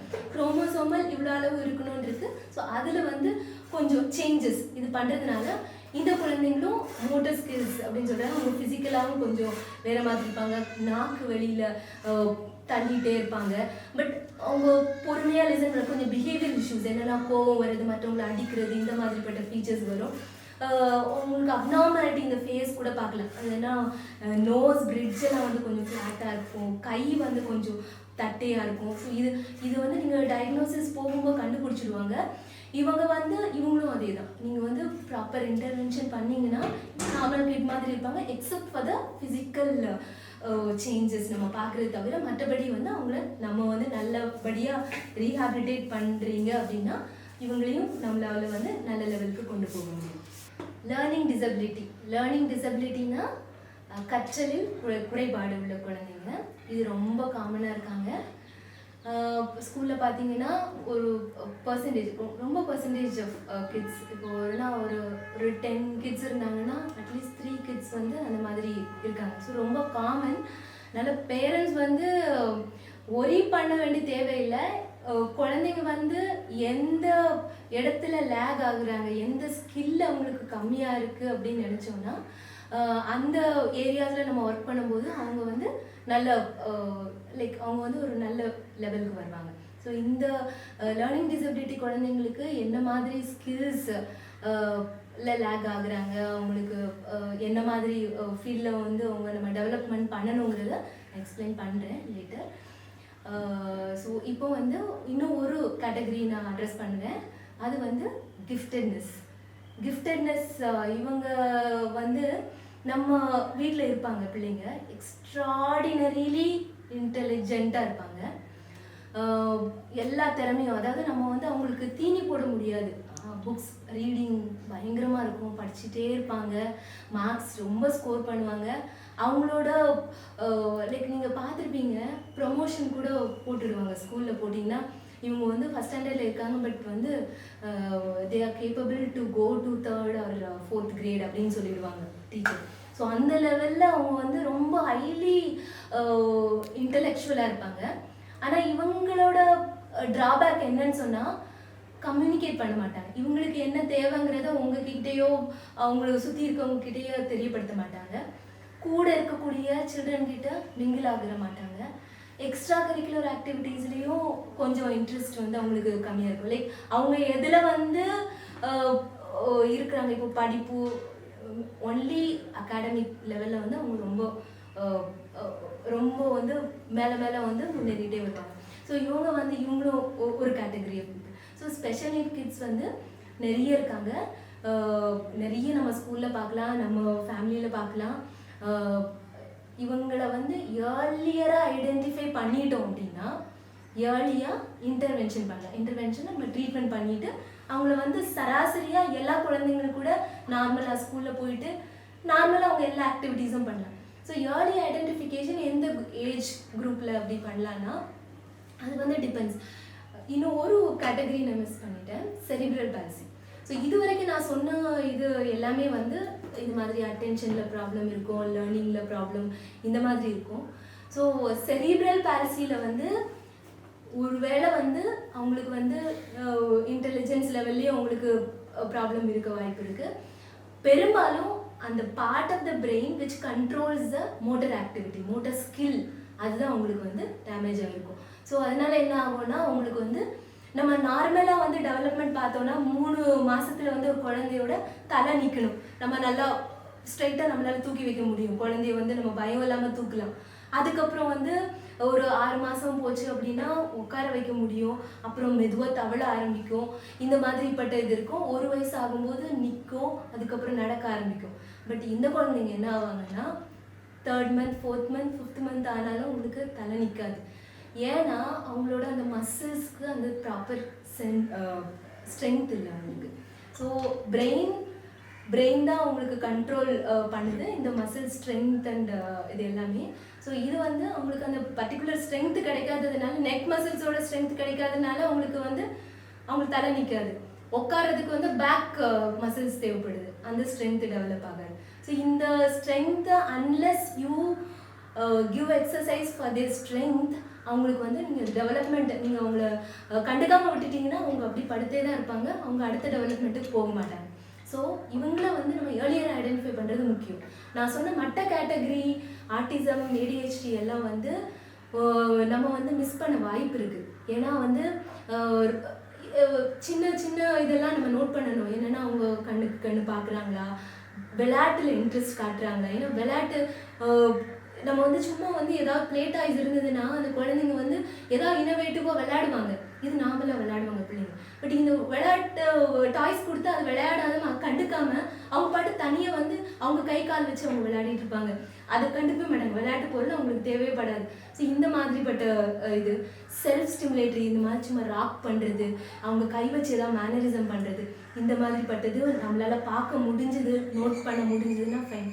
ஒருவேளை அப்படி மிஸ் பண்ணிட்டீங்கன்னா ஸ்கூலில் நம்ம சேர்க்கும் போது டீச்சர்ஸ் வந்து நமக்கு கிட்ட வந்து இன்புட் கொடுப்பாங்க. இல்லை உங்கள் குழந்தை வந்து கொஞ்சம் ஐசோலேட்டாகவே இருக்காங்க, அவங்க வந்து மற்றவங்க கிட்ட மிங்கிள் ஆக மாட்டேங்கிறாங்க, உட்காந்து கவனம் பண்ண மாட்டேங்கிறாங்க, ஓடிட்டே இருக்கிறாங்க. ஸோ எங்களுக்கு கொஞ்சம் சிரமமாக இருக்குது. அந்த மாதிரி வரும்போது நீங்கள் கொஞ்சம் நோட் பண்ணிவிட்டு ஒரு ஸ்பெஷலிஸ்ட் கிட்ட போனீங்கன்னா அவங்க வந்து டயக்னோசிஸில் கண்டிப்பாக இல்லை ப்ராப்ளம் இல்லைன்னா ஒன்றும் பிரச்சனை கிடையாது. ப்ராப்ளம் இருக்குதுன்னா கரெக்டாக கண்டுபிடிச்சி யார்கிட்ட போனால் இது உங்களுக்கு சரி பண்ண முடியும் அப்படின்னு உங்களை கைட் பண்ணுவாங்க. ஸோ நான் சொல்லிட்டு இருந்தேன் செரிப்ரல் பால்சி. செரிப்ரல் பால்சி பொறுத்தவரையில் வந்து இந்த மாதிரி ஸ்கூல் போகிறதுக்கு முன்னாடியே பேரண்ட்ஸால் கண்டுபிடிக்க முடியும். ஏன்னா குழந்தைக்கு இது நீங்கள் தூக்குறீங்க, தலை இன்னும் தொங்கிட்டே இருக்குது, 5 months ஆச்சு, 6 months ஆயிடுச்சு, போடுறீங்க, திரும்ப கூட மாட்டேங்குது. ஸோ இந்த மாதிரி வந்து நோட்டீஸ் பண்ணும்போது நேராக நீங்கள் போயிட்டு பீடியாட்ரிஷியன்ஸ் கிட்ட போனீங்க அப்படின்னா அவங்க வந்து உங்கள்கிட்ட சொல்லுவாங்க. ஸோ ஒரு ஸ்கேன், CT ஸ்கேன் இல்லைன்னா MRI ஸ்கேன் எடுக்கும்போது அந்த வந்து அந்த பார்ட் ஆஃப் த பிரெயினில் வந்து சின்ன இந்த மாதிரி கொஞ்சம் ஏரியாஸில் வந்து உங்களுக்கு கொஞ்சம் டிஃப்ரென்சஸ் தெரியுது, அந்த மாதிரி கண்டுபிடிச்சி உங்களை வந்து டைரக்ட் பண்ணுவாங்க. ஏர்லியராக நீங்கள் அந்த மாதிரி ஒரு 6 மாதத்தில் கண்டுபிடிச்சிட்டிங்க, இல்லை ஒரு 8 monthsல கண்டுபிடிச்சிட்டிங்க, இதுலேருந்து நீங்கள் ஃபாஸ்ட்டாக நீங்கள் வந்து தெரப்பி பண்ணுறீங்க, இல்லை ரீஹாபிலிட்டேஷனுக்கு நீங்கள் வந்து பண்ணீங்கன்னா, ஸோ இப்போ வந்து குழந்தை வந்து ஒரு வயசு 1.25 வயசில் நடக்கும். நீங்கள் ஃபாஸ்ட்டாக பண்ணும்போது இந்த 2 வயசில் நம்ம நடக்க வைக்க முடியும். பட் இதில் கேட்டகரி இருக்குது. சில குழந்தைங்களுக்கு ரொம்ப டைட்டு மசில்ஸ் இருக்கும், ரொம்ப டைட்டாக இருக்கும், அது டிஃப்ரென்ஸ் இருக்குது. எல்லா ஸ்பெஷல் நீட் கிட்ஸும் டிஃப்ரெண்ட். எல்லா குழந்தைங்களும் ஒரே மாதிரி சிம்டம்ஸ் இருக்குது, ஒரே மாதிரி ஒர்க் பண்ணணும்னு கிடையாது. இப்போ செரிப்ரல் பால்சினாலும் இதில் மைல்டு இருப்பாங்க, மாடரேட் இருப்பாங்க, சிவியர் இருப்பாங்க. ஆட்டிசம்லேயும் அப்படி தான் இருப்பாங்க. ஸோ இதை பொறுத்து அவங்களோட வந்து அவங்களோட டெவலப்மெண்ட். ஸோ நான் பாட்டுக்கு 2 வருஷமாக கொடுத்துட்ருக்கேன், இன்னும் இம்ப்ரூவ்மெண்ட் வரலையே, நம்ம வந்து ஃபெடப் ஆயிடக்கூடாது. இது மேபி அவங்க வந்து சிவியர் கேட்டகரியில் இருக்கலாம். மனம் தளராமல் நம்ம வந்து அவங்களுக்கு இன்டர்வென்ஷன் கொடுக்கும்போது மேபி அரௌண்ட் அடுத்த இன்னொரு 1 வருஷத்தில் வந்து குழந்தைங்க, பிகாஸ் இவங்களுக்கு வந்து ஃபிசிக்கலாக மட்டும்தான் பிரச்சனைன்றப்போ அவங்களுக்கு வந்து நம்ம வந்து அவங்களோட மசில் ஸ்ட்ரென்த்துக்காக நீங்கள் ஒர்க் பண்ணும்போது அவங்களுக்கு வந்து இம்ப்ரூவ்மெண்ட் வந்து வந்துடும். Cerebral palsy. ஸோ இது வரைக்கும் நம்ம வந்து இந்த ப்ராப்ளம்ஸ் பற்றி பார்த்துருக்கோம். இப்போ வந்து இந்த திறமைங்க வந்து எப்படி வந்து அவங்களுக்கு வந்து ஸ்கூலில் வந்து நம்மளால் கண்டுபிடிக்க முடியலாம் அப்படி பார்க்கலாம். இப்போ வந்து நான் சொன்னேன் ஒரு காக்னிட்டிவ் ஸ்கில்னு நான் ஒன்று அட்ரெஸ் பண்ணியிருப்பேன். இந்த காக்னிட்டிவ் ஸ்கில் வந்து என்னென்ன ஏரியாஸில் நம்ம கவனிக்க முடியும்னா அட்டென்ஷன். இப்போ அட்டென்ஷன் வந்து குழந்தைக்கு இல்லை அப்படின்னா இந்த காக்னிட்டிவ் ஸ்கில்லில் ப்ராப்ளம் இருக்குன்னு அர்த்தம். நம்ம அந்த ஏரியாவில் ஒர்க் பண்ணணும்னு நம்ம நினச்சிக்க வேண்டியது. குழந்தை கண்ணுக்கு கண் பார்க்கல, உட்கார முடியல. ஸோ இது வந்து என்ன, ஓகே நம்ம இந்த ஏரியாவில் குழந்தைய ஒர்க் பண்ணால் இந்த குழந்தை வந்து நார்மல் பண்ணிடலாம். அடுத்து வந்து ஓரியன்டேஷன்னா இந்த குழந்தை வந்து யாரையும் பார்த்துக்க மாட்டேங்குது, யாராவது புதுசாக வீட்டுக்கு வந்தால் கண்டுக்க மாட்டேங்குது, ஐசோலேட்டடாக இருக்குது, அந்த மாதிரி இருக்கப்போ இவங்களுக்கு வந்து தன்னை சுற்றி யார் இருக்காங்க, இவங்க நம்மளோட அப்பா அம்மா, இது இந்த இடம் வந்து இது என்னோட வீடு. ஸோ இந்த ஓரியன்டேஷன் இல்லாமல் அவங்க வந்து வேறு அவங்களோட வேறு லெவலில் வந்து அவங்க திங்க் பண்ணிட்டு இருக்காங்கன்னு. ஸோ இதில் வந்து இந்த ஓரியன்டேஷன் ஸ்கில்லை நம்ம வந்து ஃபோக்கஸ் பண்ணிங்கன்னா இப்போ அதை என்னென்னா எந்த ஏரியாவில் நீங்கள் ஃபோக்கஸ் பண்ணணுங்கிறது அவங்க அந்த ஸ்பெஷலிஸ்ட் வந்து அசஸ் பண்ணும்போது கண்டுபிடிச்சிருவாங்க. ஸோ நீங்கள் எந்த ஏரியாவை நம்ம மிஸ் பண்ணிட்டோம் அப்படின்னு சொன்னால் அந்த குழந்தை வந்து இல்லை, ஐயோ இந்த குழந்தை கண்டுக்க மாட்டேங்குது, இந்த குழந்தை யாரையும் கண்டுக்க மாட்டேங்கிறாங்க அப்படின்னு சொல்லிட்டு நம்ம அந்த குழந்தைய ஐசோலேட்டடாக விட்டுட்டோம்னா அப்புறம் நம்ம வந்து எப்படி ஒர்க் பண்ணணும்னு தெரியாது, நம்ம வந்து லைக் அந்த இன்டர்வென்ஷன் லேக் ஆகும். So proper assessment to know எந்த ஏரியா குழந்தை லேக் ஆகுதுன்றதை கண்டுபிடிக்கிறது வந்து ரொம்ப முக்கியமான விஷயம். So orientation. அப்புறம் வந்து வேறு மெமரி இருக்குது. மெமரி எப்படி நம்மளுக்கு இதுவாக இருக்குன்னா, நம்ம என்ன நினைப்போம், கற்றலில் குறைபாடு உள்ள பிள்ளைங்க, எல்டி பிள்ளைங்க பார்த்தோம். அவங்க என்ன பண்ணுவாங்கன்னா, அவங்களுக்கு வந்து படிப்பாங்க, முதல் நாள் படிச்சுட்டு போவாங்க. ஆனால் வந்து என்ன ஆகும்னு சொன்னால், அவங்களால வந்து எக்ஸாம் எழுதப்போ ஞாபகமே இருக்காது. 2 லைனுக்கு மேலே ஒரு எஸ்ஏ 2 பேஜஸ் எழுதக்கூடிய எஸ்ஏக்கு 2 பேஜஸ்க்கு மேலே 2 லைனுக்கு மேலே அவங்களால ப்ரொசீட் பண்ண முடியாது. இப்போ இது என்ன பிரச்சனை அப்படின்னா, வேற ஒன்றும் கிடையாது, அவங்களுக்கு அண்டர்ஸ்டாண்டிங் ஒன்றும் இல்லை. அவங்களோட memories part of the brain which controls a memory, அது ஒன்று தான் ப்ராப்ளம். இதை நீங்கள் பக்காவாக இதை அட்ரஸ் பண்ணிட்டு இதுக்கு தெரப்பி பண்ணியிருந்தோன்னா அவங்க வந்து ஏன்னா இந்த குழந்தைக்கு அது ஒன்று தான் ப்ராப்ளமாக இருந்திருக்கும், வேற இதில் வந்து பிரச்சனை இருக்கா. ஸோ படித்ததை ரீகால் பண்ணி அவங்க வந்து எக்ஸாம் பேப்பரில் போட முடியல. ஸோ இந்த ஏரியா, ஸோ மெமரி. அடுத்து வேறு விஷயங்கள் லைக் ஹையர் ஃபங்க்ஷன்ஸ் சொல்லுவோம், ஜட்ஜ்மெண்ட்டு, முடிவெடுக்கக்கூடிய திறமைகள், இதெல்லாம் இருக்குது. ஸோ இதெல்லாம் வந்து காக்னேட்டிவ் ஸ்கில்ஸில் வரும். ஸோ காக்னேட்டிவ் ஸ்கில்ஸில் வந்து இந்த குழந்தைக்கு ஒர்க் பண்ணும்போது, ஸோ இது வந்து ஆக்குபேஷனல் தெரபிஸ்ட் பண்ணுவாங்க. So we work on the cognitive skills of the children so that இந்த எல்டி மாதிரி குழந்தைங்க வந்து ஈஸியாக போயிட்டு எக்ஸாம்ஸை நல்லா அட்டன் பண்ண முடியும். அவங்களுக்கு அது மெமரி ஸ்கில்ஸு, இந்த அட்டென்ஷன் ஸ்கில்ஸ் இதெல்லாம் டெவலப் ஆகிடும். அவங்க வந்து அதுக்கப்புறம் அவங்க எல்டி கிட்டான்னு கண்டுபிடிக்க முடியாத அளவுக்கு வரும். ஸோ எந்த ஏரியா டெவலப் பார்க்கணுங்கிறது முக்கியம். அடுத்தது விஷுவல் பர்செப்சுவல் ஸ்கில் அப்படின்றது. ஸோ இது அதாவது நான் என்ன சொல்கிறேன்னா, எந்த பார்ட்டை நீங்கள் ஃபோக்கஸ் பண்ணிங்கன்னா நீங்கள் உங்கள் பிள்ளைங்கக்கிட்ட இம்ப்ரூவ்மெண்ட்ஸ் காட்டலாம், அதை வந்து நான் விளக்கிட்டு வரேன். ஸோ விஷுவல் பர்செப்ஷன், இந்த ஸ்கில்ல வந்து ப்ராப்ளம் இருக்க பிள்ளைங்க வந்து நீங்கள் நிறைய இதை நோட் பண்ணுவீங்க. பிள்ளைங்களுக்கு ரீடிங்கில் வந்து ப்ராப்ளம் இருக்கும், அவங்க வந்து ரைட்டிங்லேயும் ப்ராப்ளம் இருக்கும். ரைட்டிங்கில் வந்து இந்த பிடி கன்ஃபியூஷன் பண்ணுவாங்க, பிக்கு பதிலாக டி போட்டுகிட்டே வருவாங்க, அது பாலுக்கு பதிலாக டிஏஎல்எல் போட்டுடுவாங்க. ஸோ இது இருக்கும். 9 and B கன்ஃபியூஷன் இருக்கும். ஸோ இந்த மாதிரி அவங்க வந்து எழுதுறதுல நம்ம பார்த்தோன்னா டீச்சர்ஸ் வந்து பார்த்தாங்கன்னா அவங்க நோட் புக்கில் எவ்வளோ மிஸ்டேக்ஸ் இருக்கும். உடனே வந்து பேரண்ட்ஸ் கிட்ட கம்ப்ளைண்ட் பண்ணிட்டு உங்கள் குழந்தை வந்து எழுதவே மாட்டேங்குது அப்படின்னு சொல்கிறத விட, இந்த விஷுவல் பர்செப்சுவல் ஸ்கில், அதாவது அந்த குழந்தைக்கு டிஃப்ரென்ஷியேட் பண்ண தெரியல, சில வேர்ட்ஸை வந்து சில லெட்டர்ஸை அந்த குழந்தைக்கு டிஸ்கிரிமினேட் பண்ணக்கூடிய திறமை அந்த பிரெயினில் அந்த பார்ட் ஆஃப் த இது வந்து ஒர்க் ஆகுது. மீன்ஸ் கொஞ்சம் ரெமடியேஷன் தேவைப்படுது. அப்படின்றப்போ அந்த ஏரியாவில் ஒர்க் பண்ணும்போது அந்த குழந்தை ஃபாஸ்ட்டாக ரீட் பண்ணி, லைக் மற்ற குழந்தைங்க அவங்களுக்கு செல்ஃப் கான்ஃபிடென்ஸ் லெவல் எவ்வளோ கம்மியாகும் இல்லையா, ரீட் பண்ணும்போது அவங்க வாசிக்கும் போது தப்பாக வாசிப்பாங்க. அப்போ வந்து குழந்தைங்க சிரிப்பாங்க, கூட இருக்கவங்க சிரிக்கும் போது அவங்களுக்கு வந்து அவங்களுக்கே வந்து ஒரு ஃபீலிங் இருக்கும். அதுக்கப்புறம் குழந்தை ரீட் பண்ண சொன்னால் ரீடே பண்ணாது. ஸோ இவங்களுக்கு என்னென்னா இந்த ஒரு பார்ட்டு தான் டிஸ்கிரிமினேட் பண்ண தெரியல, அந்த வந்து இந்த சின்ன கன்ஃபியூஷன் அவங்களுக்கு வரும். இதே மாதிரி தான் அவங்களுக்கு வந்து என்ன, பொதுவாக சில விஷயங்கள் அது வந்து சாக்ஸை மாற்றி போட்டுடுவாங்க, இவங்க ஷூஸில் வந்து மாற்றி போட்டுருவாங்க, அவங்களுக்கு வந்து கரெக்டாக போட தெரியாது. ஸோ இந்த பார்ட் ஒரு பார்ட்டில் நீங்கள் ஒர்க் பண்ணும்போது நிறைய விதங்களை மாற்றம் பண்ணுவாங்க. இன்னொன்று என்னென்னா, குழந்தைங்க சில பேர் இது கற்றலில் குறைபாடு வந்து இதே மாதிரி தான். நம்ம வந்து சின்ன பார்ட்டில் வந்து லேர்னிங் டிசபிலிட்டி பிள்ளைங்க ப்ராப்ளம் இருந்திருப்பாங்க. நம்ம என்ன பண்ணுவோம், ஜென்ரலைஸ் பண்ணி இது படிக்காத குழந்தை அப்படின்னு நினச்சி வச்சுட்டு அந்த பார்ட்டை ஒர்க் பண்ணாமல் விட்டுருப்போம். பிகாஸ் அது வந்து நம்ம கம்ப்ளைண்ட் பண்ணுறதுக்குள்ள தெரியாமல் இருந்தது, அவேர்னஸ் தெரியாமல் இருந்தது. பட் இப்போ வந்து நமக்கு தெரிஞ்சிடுச்சு அப்படின்னா நம்ம அந்த குழந்தைய வந்து he is as normal as other kids. எல்லா குழந்தைங்கள மாதிரி நல்ல கிட்ஸ் தான், எல்லாருக்குமே இருக்கக்கூடிய சின்ன.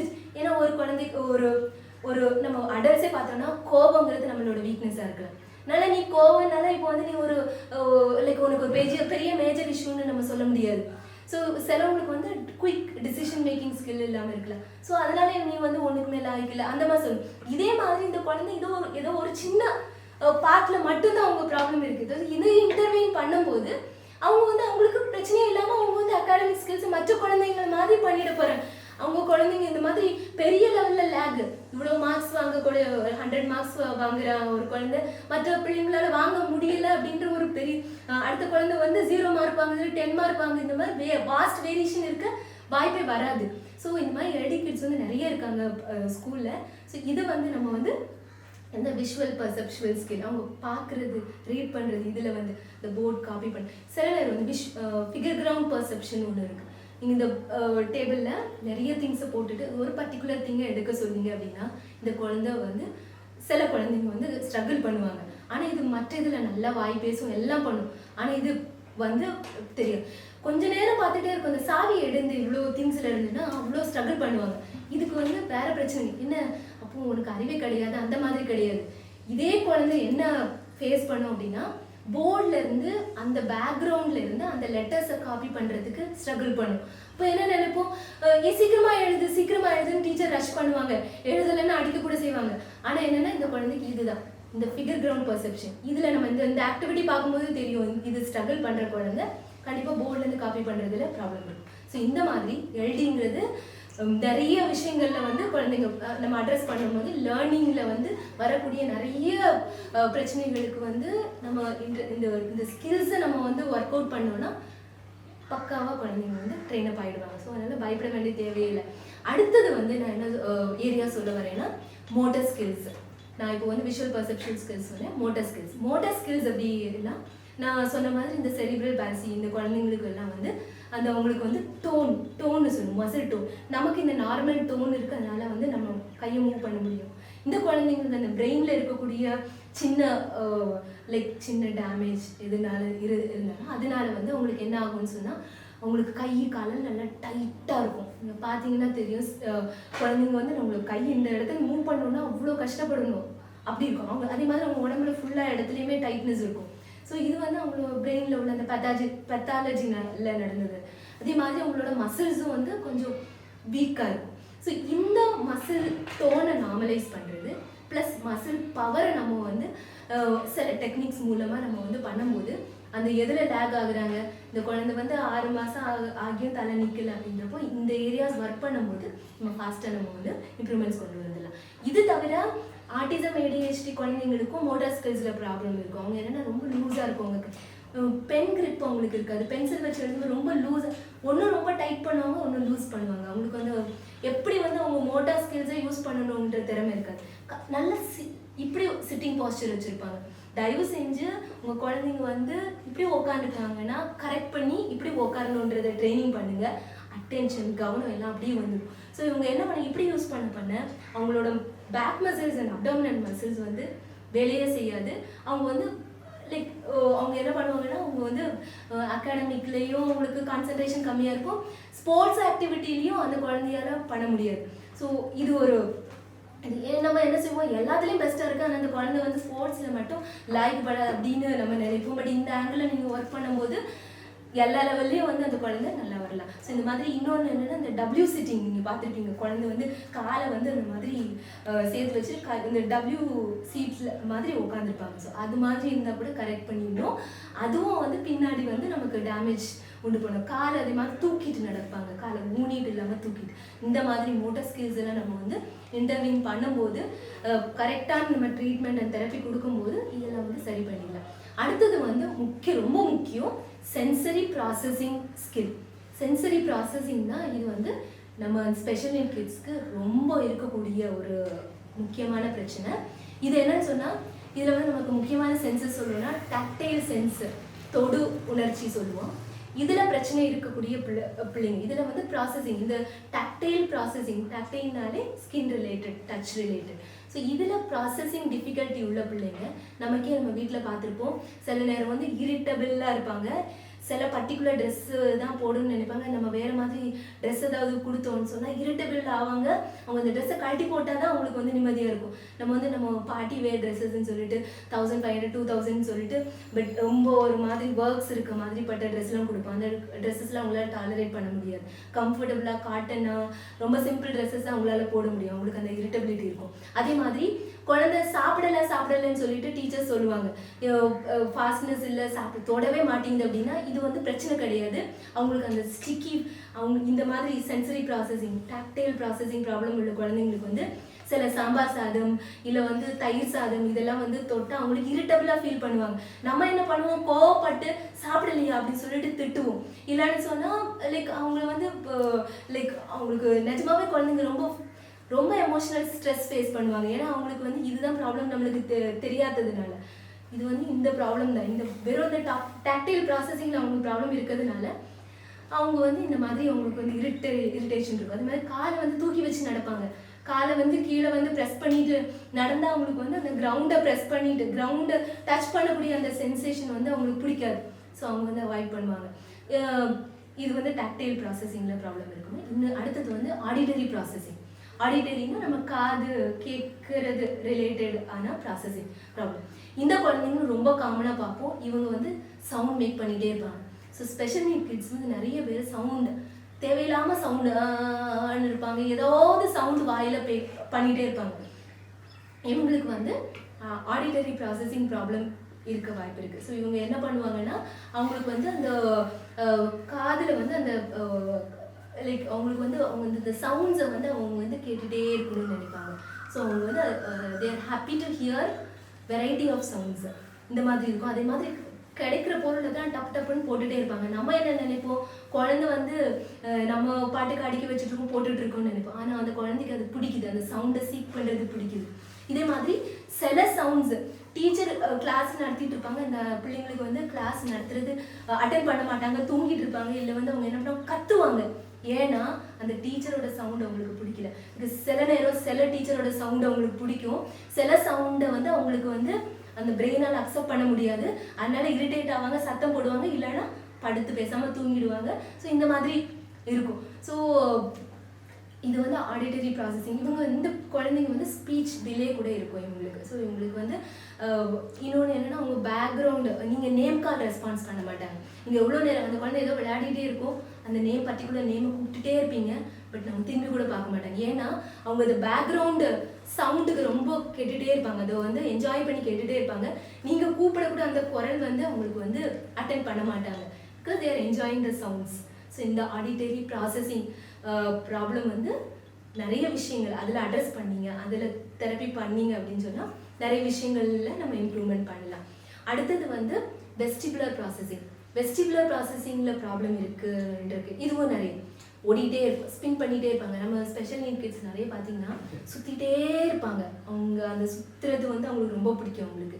இதே மாதிரி ஃபாஸ்ட்டாக ஓடுவாங்க, கண்ட்ரோல் பண்ண முடியாது. நம்ம பின்னாடி ஓடினா கூட நம்மளால கம்ப்ளீட் பண்ணி அவங்கள பிடிக்க முடியாது. அதே மாதிரி ஹைட்ஸில் போய் உட்கார ஒரு இதுக்கு கர்ணம் போட்டுகிட்டே இருப்பாங்க. இந்த மாதிரி அவங்க வந்து ஃபிசிக்கலி அவங்கள வந்து ரொம்ப ஆக்டிவாக வச்சுட்டே இருப்பாங்க. யார் இந்த வெஸ்டிபுலர் ப்ராசஸிங்கில் வந்து சின்ன ப்ராப்ளம் இருக்கக்கூடிய குழந்தைங்க. ஸோ இவங்களுக்கு இந்த நீடை நீங்கள் ஒர்க் பண்ணும்போது இவங்களுக்கு வந்து நம்ம வந்து இந்த மாதிரி பிஹேவியர்ஸ் கண்ட்ரோல் ஆகிடும். அவங்க வந்து கிளாஸில் நார்மல் கிட்ட உட்காந்துடுவாங்க. இதே மாதிரி ப்ராப்ரியோசெப்டிவ் ப்ராசஸிங் இருக்கும். இது வந்து ஜாயின்ட் சென்ஸ்ன்னு சொல்லுவோம். இதுதான் வந்து ஒரு குழந்தைய வந்து நார்மலாக சிட்டிங் பாஸ்டர் இப்படி உட்கார வைக்கிறது. அந்த ப்ராப்ரியோசெப்ஷன் இல்லை, அந்த ஜாயின்ட் சென்ஸ் இல்லைன்னா அது பாட்டுக்கு இப்படி உட்காந்துட்டு இருக்கும். நம்ம என்ன சொல்லுவோம், ஸ்ட்ரைட்டாக உட்காரு அந்த மாதிரி சொல்லுவோம். பட் அதுக்கு என்னன்னு சொன்னால் அந்த குழந்தைக்கு அந்த ப்ராசஸிங் நடக்கலை. ஸோ அவங்க வந்து ஒரு தடவை சொல்லும்போது கரெக்ட் பண்ணுவாங்க, ஆனால் அந்த பாடி அவங்கள மறுபடியும் இப்படி பண்ணிடும். ஆர்ம் ஸ்விங் பண்ண மாட்டாங்க, சும்மா வந்து ஒரு மாதிரி கையை ரொம்ப தொங்க போட்டுட்டு அப்படி நடப்பாங்க. ஓவர் ஹெட் பால் த்ரோயிங் இப்படி உட்காந்து எழுதுறது அந்த மாதிரிலாம் அவங்களுக்கு பண்ண முடியாது. ஏன்னா அவங்களுக்கு கையை ஷோல்டர் மசில்ஸ் தூக்குறதுனாலே அது ஒரு பெரிய விஷயமா இருக்கும் உங்களுக்கு. ஸோ இந்த மாதிரி ப்ராப்ரியோசெப்டிவ் இவங்களுக்கு வந்து பென்சிலில் எழுதும்போது பென் வந்து எந்த அளவுக்கு பிடிக்கணுங்கிறது தெரியாது. ஸோ ஐதர் அவங்க ஹேண்ட் ரைட்டிங் வந்து ரொம்ப வந்து விசிபிளாகவே இருக்காது, ஏன்னா ரொம்ப கம்மியாக அந்த ஃபிங்கர் ஜாயின்ஸ் யூஸ் பண்ணியிருப்பாங்க, ரொம்ப கம்மியாக எழுதுவாங்க, விசிபிளாகவே இருக்காது. இதுக்காக டீச்சர்கிட்டேருந்து திட்டுவாங்க, பேரண்ட்ஸ் கிட்டேருந்து திட்டு வாங்குவாங்க, என்ன எழுதலை அப்படின்னு சொல்லி. இந்த ஒரு ஆங்கிளில் நம்ம ஒர்க் பண்ணோன்னா குழந்தை வந்து நல்லா எழுதிட போகுது, எக்ஸாம் நல்லா எழுதிட போகுது, ப்ராப்ளம் இல்லை. ஸோ இந்த மாதிரி visual processing, auditory processing, vestibular processing, proprioceptive processing, so இது எல்லாமே வந்து ஒர்க் பண்ணும்போது அவங்க வந்து நம்ம வந்து குழந்தைய வந்து அந்த ப்ராப்ளம்லேருந்து வெளிக்கொண்டு வரலாம். அடுத்தது வந்து முக்கியமான விஷயம் வந்து சோஷியலைசேஷன் ஸ்கில். சோஷியலைசேஷன் ஸ்கில்னு நம்ம நிறைய பார்த்துருப்போம். குழந்தைங்க வந்து ஐசோலேட்டடாகவே உட்காந்துருப்பாங்க, அவங்க செல்ஃப் ப்ளே பண்ணிட்டு இருப்பாங்க, மற்ற குழந்தைங்க கூட மிங்கிள் ஆகவே மாட்டாங்க. ஸோ இது வந்து முக்கியமான விஷயம். ஆட்டிசம் குழந்தைங்கிட்ட நிறைய பார்க்கலாம் நம்ம. ஸோ இது வந்து ஒரு முக்கியமான விஷயம். சோஷியலைசேஷன் அண்ட் கம்யூனிகேஷன் அவங்களுக்கு என்ன வேணுங்கிறத தெரியப்படுத்தணுங்கிறது. ஆட்டிசம் குழந்தைங்க வந்து என்ன பண்ண, ஸ்பெஷல் நீட் கிட்ஸ் வந்து முக்கியமாக வந்து அவங்க வந்து நம்மக்கிட்ட வந்து பேரண்ட்ஸ் வந்து அவங்களுக்கு என்ன தேவைங்கிறத அவங்களே செய்வாங்க, பட் எனக்கு என்ன தேவைன்னு சொல்லிட்டு அவங்க தெரியப்படுத்த மாட்டாங்க. ஸோ இன்னொன்று வந்து மற்றவங்கக்கிட்ட இன்ட்ராக்ட் பண்ணக்கூடிய அந்த இது. ஸோ குரூப் ஆக்டிவிட்டீஸில் போட்டிங்கன்னா அவங்க வந்து லேக் பண்ணுவாங்க. தனியாக உள்ள ஏதோ ஆக்டிவிட்டீஸில் வந்து அவங்கள ஷைன் பண்ண முடியும், குரூப் ஆக்டிவிட்டீஸில் அவங்க கொஞ்சம் பேக்காகவே இருப்பாங்க. ஸோ இந்த மாதிரி ஸ்கில்ஸ், இந்த ஓவரால் ஸ்கில்ஸில் எந்த ஸ்கில்லில் குழந்தைக்கு ப்ராப்ளம் இருக்குது நம்ம அட்ரஸ் பண்ணோம்னா ப்ராப்பராக நம்ம வந்து தெரப்பி பண்ணும்போது இவங்க வந்து நம்மளால் வந்து ஃபாஸ்ட்டாக நம்ம இம்ப்ரூவ்மெண்ட் காமிச்சு குழந்தைய வந்து நார்மலாக மற்ற குழந்தைங்க மாதிரி என்ன பண்ணுறாங்க, குழந்தைங்க எல்லாரு கூடயும் விளையாடுறாங்க, நல்லா படிக்கிறாங்க, சொசைட்டியில் எல்லாரு கூடயும் நல்லா பேசுகிறாங்க, நிறைய விதமான காம்படிஷனில் செய்கிறாங்க. இதை மாதிரிப்பட்ட எல்லா ஆக்டிவிட்டீஸ்லையும் நம்ம குழந்தைங்கள கொண்டு வர முடியும். ஆனால் என்னென்னா நீங்கள் வந்து என்ன ப்ராப்ளம்னு கரெக்டாக டயக்னோசிஸ் பண்ணணும் அண்ட் எந்த ஸ்கில் அவங்களுக்கு லேக் ஆகுதுன்னு சொல்லிட்டு பார்க்கணும். ஸோ இதெல்லாம் வந்து இன்டர்வென்ஷன். ஸோ இதில் வந்து என்ன மாதிரி நம்ம வந்து ஆக்குபேஷனல் தெரப்பிஸ்ட் வந்து இன்டர்வென்ஷன் பண்ணுவோம்னா நாங்கள் வந்து இந்த ஏரியாஸில் தான் ஒர்க் பண்ணுறோம். ஸோ நான் சொன்ன எல்லா areas, cognition, sensory processing, visual perception, இந்த ஏரியாஸை ஒர்க் பண்ணும்போது இந்த குழந்தைய வந்து எந்த ஏரியாவில் லேக் ஆகுதோ அந்த ஏரியாஸில் பயங்கரமாக இந்த ஏரியாஸ்க்கு தேவையான எல்லா ஆக்டிவிட்டீஸும் கொடுத்துட்டு உங்களுக்கு டெய்லி அந்த மாதிரி ஆக்டிவிட்டி ஷெட்யூல் பண்ணி கொடுக்கும்போது அந்த குழந்தை வந்து நீங்கள் ஒரு 3 monthஸில் பார்க்கும்போது விசிபிளாக உங்களுக்கு சேஞ்சஸை தெரிய ஆரம்பிச்சோம்.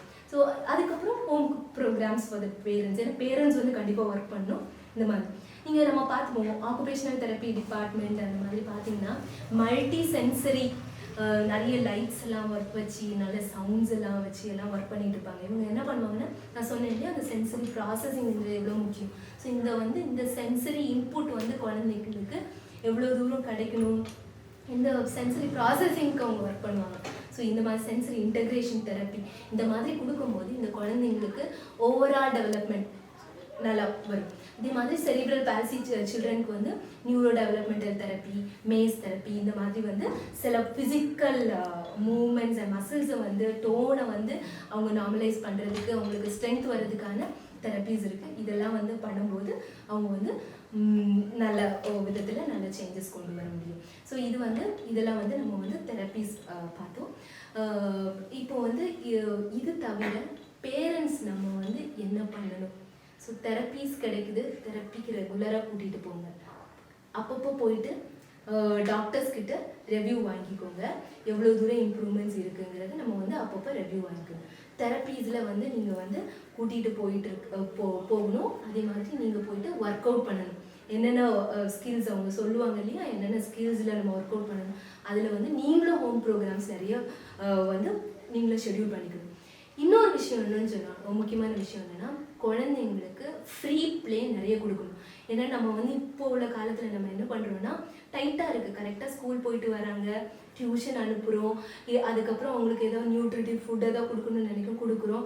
அதுக்கப்புறம் உட்காந்து சீக்கிரம் தூங்க வச்சா தான் நம்மளுக்கு அடுத்த நாள் கிளப்ப முடியும். இதில் வந்து முக்கியமாக அடி வாங்குறது என்னென்னா ஃபிசிக்கல் ஆக்டிவிட்டி. அதாவது குழந்தைய 1 hour அட்லீஸ்ட் வெளியில் நமக்கு இப்போ வந்து நிறைய பார்க்ஸு, கவர்மெண்ட் பார்க்ஸ் எல்லாம் கூட நிறைய வந்துடுச்சு. அதில் வந்து ஃப்ரீ ப்ளே அவங்க நிறைய இருக்குது. அந்த ஸ்லைட்ஸ் இருக்குது. ஒவ்வொரு இதுவுமே வந்து தெரப்பியூட்டிக்கல் தான். அதாவது என்னென்னா ஸ்விங் மூமெண்ட்ஸ் வந்து நல்ல குழந்தைங்களுக்கு தேவைப்படும். அதில் மாதிரி அந்த ஸ்லைட்ஸில் மேலே இந்த கீழே இறங்கி வர்றது, இந்த மாதிரி பேலன்ஸ் பண்ணி அந்த சீசா மூமெண்ட்ஸ், இது குழந்தைங்க நல்லா ஓடி விளையாடட்டும், அவங்க எனர்ஜியெல்லாம் ஸ்பெண்ட் பண்ணட்டும். முன்னாடி காலத்தில் அப்படி தான் பிள்ளைங்களுக்கு இந்த மாதிரி ஷெட்யூல் பண்ணலை. நம்ம ஈவினிங் டைம் அவங்கள வந்த உடனே பேக்கை வச்சுட்டு விளையாட போயிட்டு இருந்தாங்க. இந்த மாதிரி ப்ராப்ளம்ஸ் எல்லாம் நம்மளுக்கு தெரியவே இல்லை. இந்த மாதிரி இவ்வளோ டயக்னோசிஸ் பண்ணி இவ்வளோ பிரச்சனை இருக்குது அப்படின்னு சொல்லிட்டு நம்ம வந்து இது ஒவ்வொரு இதுக்கும் ஸ்பெஷாலிட்டி டாக்டர்ஸே தேவைப்படலை. ஆனால் என்னன்னு சொன்னால் ஏன்னா பிள்ளைங்க அவங்க பாட்டு அவங்க இஷ்டப்பட்ட விளையாடிட்டு இருந்தாங்க, பேரண்ட்ஸும் கண்ட்ரோல் பண்ணலை. இப்போ வந்து இந்த மாதிரி ஃபிசிக்கல் விளையாட்டுக்கு நம்ம முக்கியத்துவம் கொடுக்கல. ஸ்கூல்ஸும் பிடி பீரியட் ரொம்ப கம்மி பண்ணிட்டாங்க.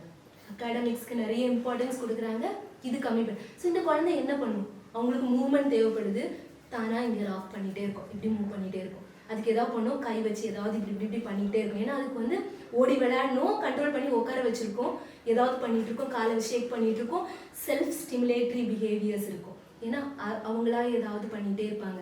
இது எதனாலனா அவங்கள நம்ம விடலை, எக்ஸ்போஜர் பண்ண விடலை.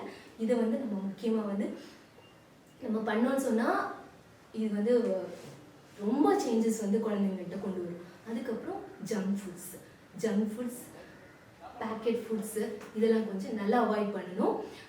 நம்ம குடிக்கக்கூடிய அந்த மிரிண்டா, ஸ்ப்ரைட்டு, இது எல்லாமே வந்து ப்ரிசர்வேட்டிவ்ஸ் ஆட் பண்ணியிருக்காங்க. முன்னாடி காலத்தில் நம்ம தயார் பண்ண சர்பத்து, நல்ல சர்பத்தெல்லாம் கிடச்சி அது கூட பிரச்சனை கிடையாது. நம்ம வந்து இஞ்சி போட்டு பானக்காரம் மாதிரி எல்லாம் செஞ்சு கொடுத்தோம், அதெல்லாம் நல்லது. இப்போ வந்து எல்லாமே பேக்டு எல்லாமே வந்துச்சு. இது கொடுக்கக்கூடிய ஒவ்வொரு இதுவுமே வந்து ஹைலி கெமிக்கல் திங்ஸ் உள்ள போகணும். அதே மாதிரி நம்ம பேக்டு எது நம்ம லேஸ் கூட போக வேண்டாம், டெய்லி கொடுக்கக்கூடிய பிஸ்கட் பேக்கெட் அவ்வளோ கெடுதல் நமக்கு. ஸோ நீங்கள் வந்து எவ்வளோ முடியுமோ நம்ம வந்து ஹோம்மேட் ஃபுட் குழந்தைங்களுக்கு கொடுத்து வெஜிடபிள்ஸ் ஃப்ரூட்ஸ் இந்த மாதிரி கொடுத்தோன்னாலே நமக்கு நம்ம குழந்தைங்களுக்கு இந்த மாதிரி வராமல் பார்த்துக்கலாம். வந்த பிறகு அவங்களோட அந்த சிம்டம்ஸ் வந்து நிறைய கண்கூட குறையிறத பார்க்கலாம். உங்கள் பேர் என்ன மிஸ்? நீங்கள் இங்கே என்னவா வேலை பார்க்குறீங்க, அதை பற்றி கொஞ்சம் சொல்லுங்கள் எங்களுக்கு. என் பேர் சகாயம். நான் இங்கே வந்து தொழிற்கல்வி ஆசிரியராக ஒர்க் பண்ணுறேன். இங்கே வந்து 15 வயசுக்கு மேலே உள்ள ஸ்டூடெண்ட் வந்து இந்த கிளாஸ்க்கு வருவாங்க. 15 வயசு மேலே உள்ள பிள்ளைங்கள்லாம் ஆட்டிசத்தால் இருக்கிற குறைபாடு உள்ள அப்படிலாம் கிடையாது, எல்லா கேட்டகரியில் உள்ள பிள்ளைங்களும் வருவாங்க. மைல்டு, மாடரேட், சிவியர் அந்த மாதிரி எல்லா கேட்டகரியில் உள்ள பிள்ளைங்களும் வருவாங்க. அவங்களுடைய திறமைக்கு தகுந்த மாதிரி அவங்களால என்ன செய்ய முடியுமோ அதுக்கு தகுந்த மாதிரி நாங்கள் அவங்கள ட்ரெயின் பண்ணுவோம். தொழிற்கல்விங்கிறத பொறுத்தவரை என்னென்னலாம் இங்கே சிறப்பாக நீங்கள் அந்த பிள்ளைகளுக்கு கவனம் செலுத்தி அதை கொண்டு வருவீங்க? அந்த பிள்ளைங்களுக்கு வந்து இப்போ பசங்களாக இருந்தாங்கன்னா அவங்களுக்கு வந்து பேக்கிங் ஐட்டம், மற்றபடி பார்சல் போடுறது, அப்புறம் பிரிண்டிங் ப்ரெஸ்ஸில் செய்யக்கூடிய வேலைகள், ஒர்க் ஷாப்பில் செய்யக்கூடிய வேலைகள், அந்த மாதிரி அவனை வந்து ஓரளவுக்கு அவனை பார்த்துக்கக்கூடிய அளவுக்கு அவனுக்கு என்ன தேவையோ அவனால் என்ன செய்ய முடியுமோ அதுக்கு தகுந்த மாதிரி நாங்கள் ட்ரெயின் பண்ணுவோம்.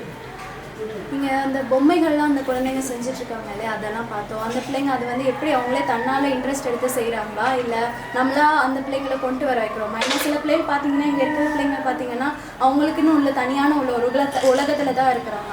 அதனால அந்த மாதிரி கேட்குறேன், இந்த மாதிரி அவங்களே செய்வாங்களா? அதாவது எல்லா பிள்ளைகளும் தனியாக செய்வாங்கன்னு சொல்ல முடியாது, தனியாக செய்யக்கூடிய பிள்ளைங்களும் இருக்கிறாங்க. நம்ம ட்ரைனிங் கொடுத்ததுக்கப்புறம் ட்ரெயின் பண்ணதுக்கப்புறம் அவன் தனியாகவே செய்ய கற்றுக்குவான். அவனுக்கு ஆனால் நம்ம கொஞ்சம் சப்போர்ட் பண்ணணும். இப்போ நல்லா கற்றுக்கிட்ட ஒரு பையன் வந்து இன்னொரு பையனுக்கு சப்போர்ட் பண்ணலாம். அந்த மாதிரி நாங்கள் அவனை ட்ரெயின் பண்ணிடுவோம். இவளுக்கு வந்து நல்லா ஸ்டிச் பண்ணுற திறமை இருக்கிறதுனால அந்த ஸ்டிச்சிங் லைனில் வந்து அவளை வந்து ஸ்டிச் பண்ண வச்சுருக்கோம். இப்போ அவள் செய்கிறது வந்து வேஸ்ட் மெட்டீரியலை கொண்டு ஃபுட் மேட் வந்து ஸ்டிச் பண்ணிக்கிட்டு இருக்கான். மற்றபடி டெய்லரிங் ஐட்டங்களையும் அவளால் முடிஞ்ச அளவுக்கு ஸ்டிச் பண்ணுவோம். இவங்க வந்து எல்லா வேலையுமே ஓரளவு எல்லா வேலையும் செய்வாங்க. இவங்க போட்டது வந்து ஸ்கார்ஃப் போட்டுட்ருக்காங்க. இப்போ பிள்ளைங்களுக்கு எல்லா வேலையும் அவங்க எது கொடுத்தாலும் உடனே கற்றுக்குவாங்க. இப்போ நீங்கள் பார்த்துட்டு அந்த திங்ஸ் எல்லாம் வந்து ஒகேஷனல் கிளாஸில் உள்ள பிள்ளைங்க செஞ்ச திங்ஸு. இதை நாங்கள் எப்படி சேல்ஸ் பண்ணுவோம் அப்படின்னா, எங்களுக்கு வாட்ஸ்அப் நிறைய வருவாங்க. ஸ்கூலில் உள்ள பசங்களாம் விசிட்டுக்கு வரும்போது இதை வந்து அவங்ககிட்டே நாங்கள் சேல்ஸ் பண்ணிடுவோம். மற்றபடி இயருக்கு 1 டைம் வந்து எங்களுக்கு வந்து கவர்மெண்ட் வந்து அரசு பொருட்காட்சி போடுவாங்க. அந்த அரசு பொருட்காட்சியில் எங்களுக்காக ஒரு ஸ்டால் ஒதுக்கி தருவாங்க. அதில் வந்து அந்த பொருட்காட்சி முடிகிற வரைக்கும் நாங்கள் அந்த திங்ஸ் எல்லாம் செய்வோம். சார், இந்த ஸ்பீச் தெரப்பினால வந்து ஸ்பெஷல் நீட் கிட்ஸ்க்கு என்னென்ன விதத்தில் பயன் இருக்குன்னு சொல்லுங்களேன். சரி, நீங்கள் ஸ்பீச் தெரப்பினால் ஸ்பெஷல் நீட் குழந்தைங்களுக்கு என்னென்ன பயன் இருக்குன்னு தெரிஞ்சுக்கிறதுக்கு முன்னாடி ஸ்பீச் தெரப்பிங்கிறத நான் உங்களுக்கு சொல்லிடுறேன். ஸ்பீச் தெரப்பி அப்படின்னா பேச்சு சம்பந்தப்பட்ட குழந்தைங்களுக்கு பேச்சில் எந்த பிரச்சனை இருந்தாலும் அது சம்மந்தப்பட்டவங்களை எந்த மருத்துவமும் கொடுக்காம, மெடிசின்ஸ் எதுவுமே இல்லாமல் பை ட்ரைனிங் கொடுத்து அவங்கள சரிப்படுத்துறது ஸ்பீச் தெரப்பி.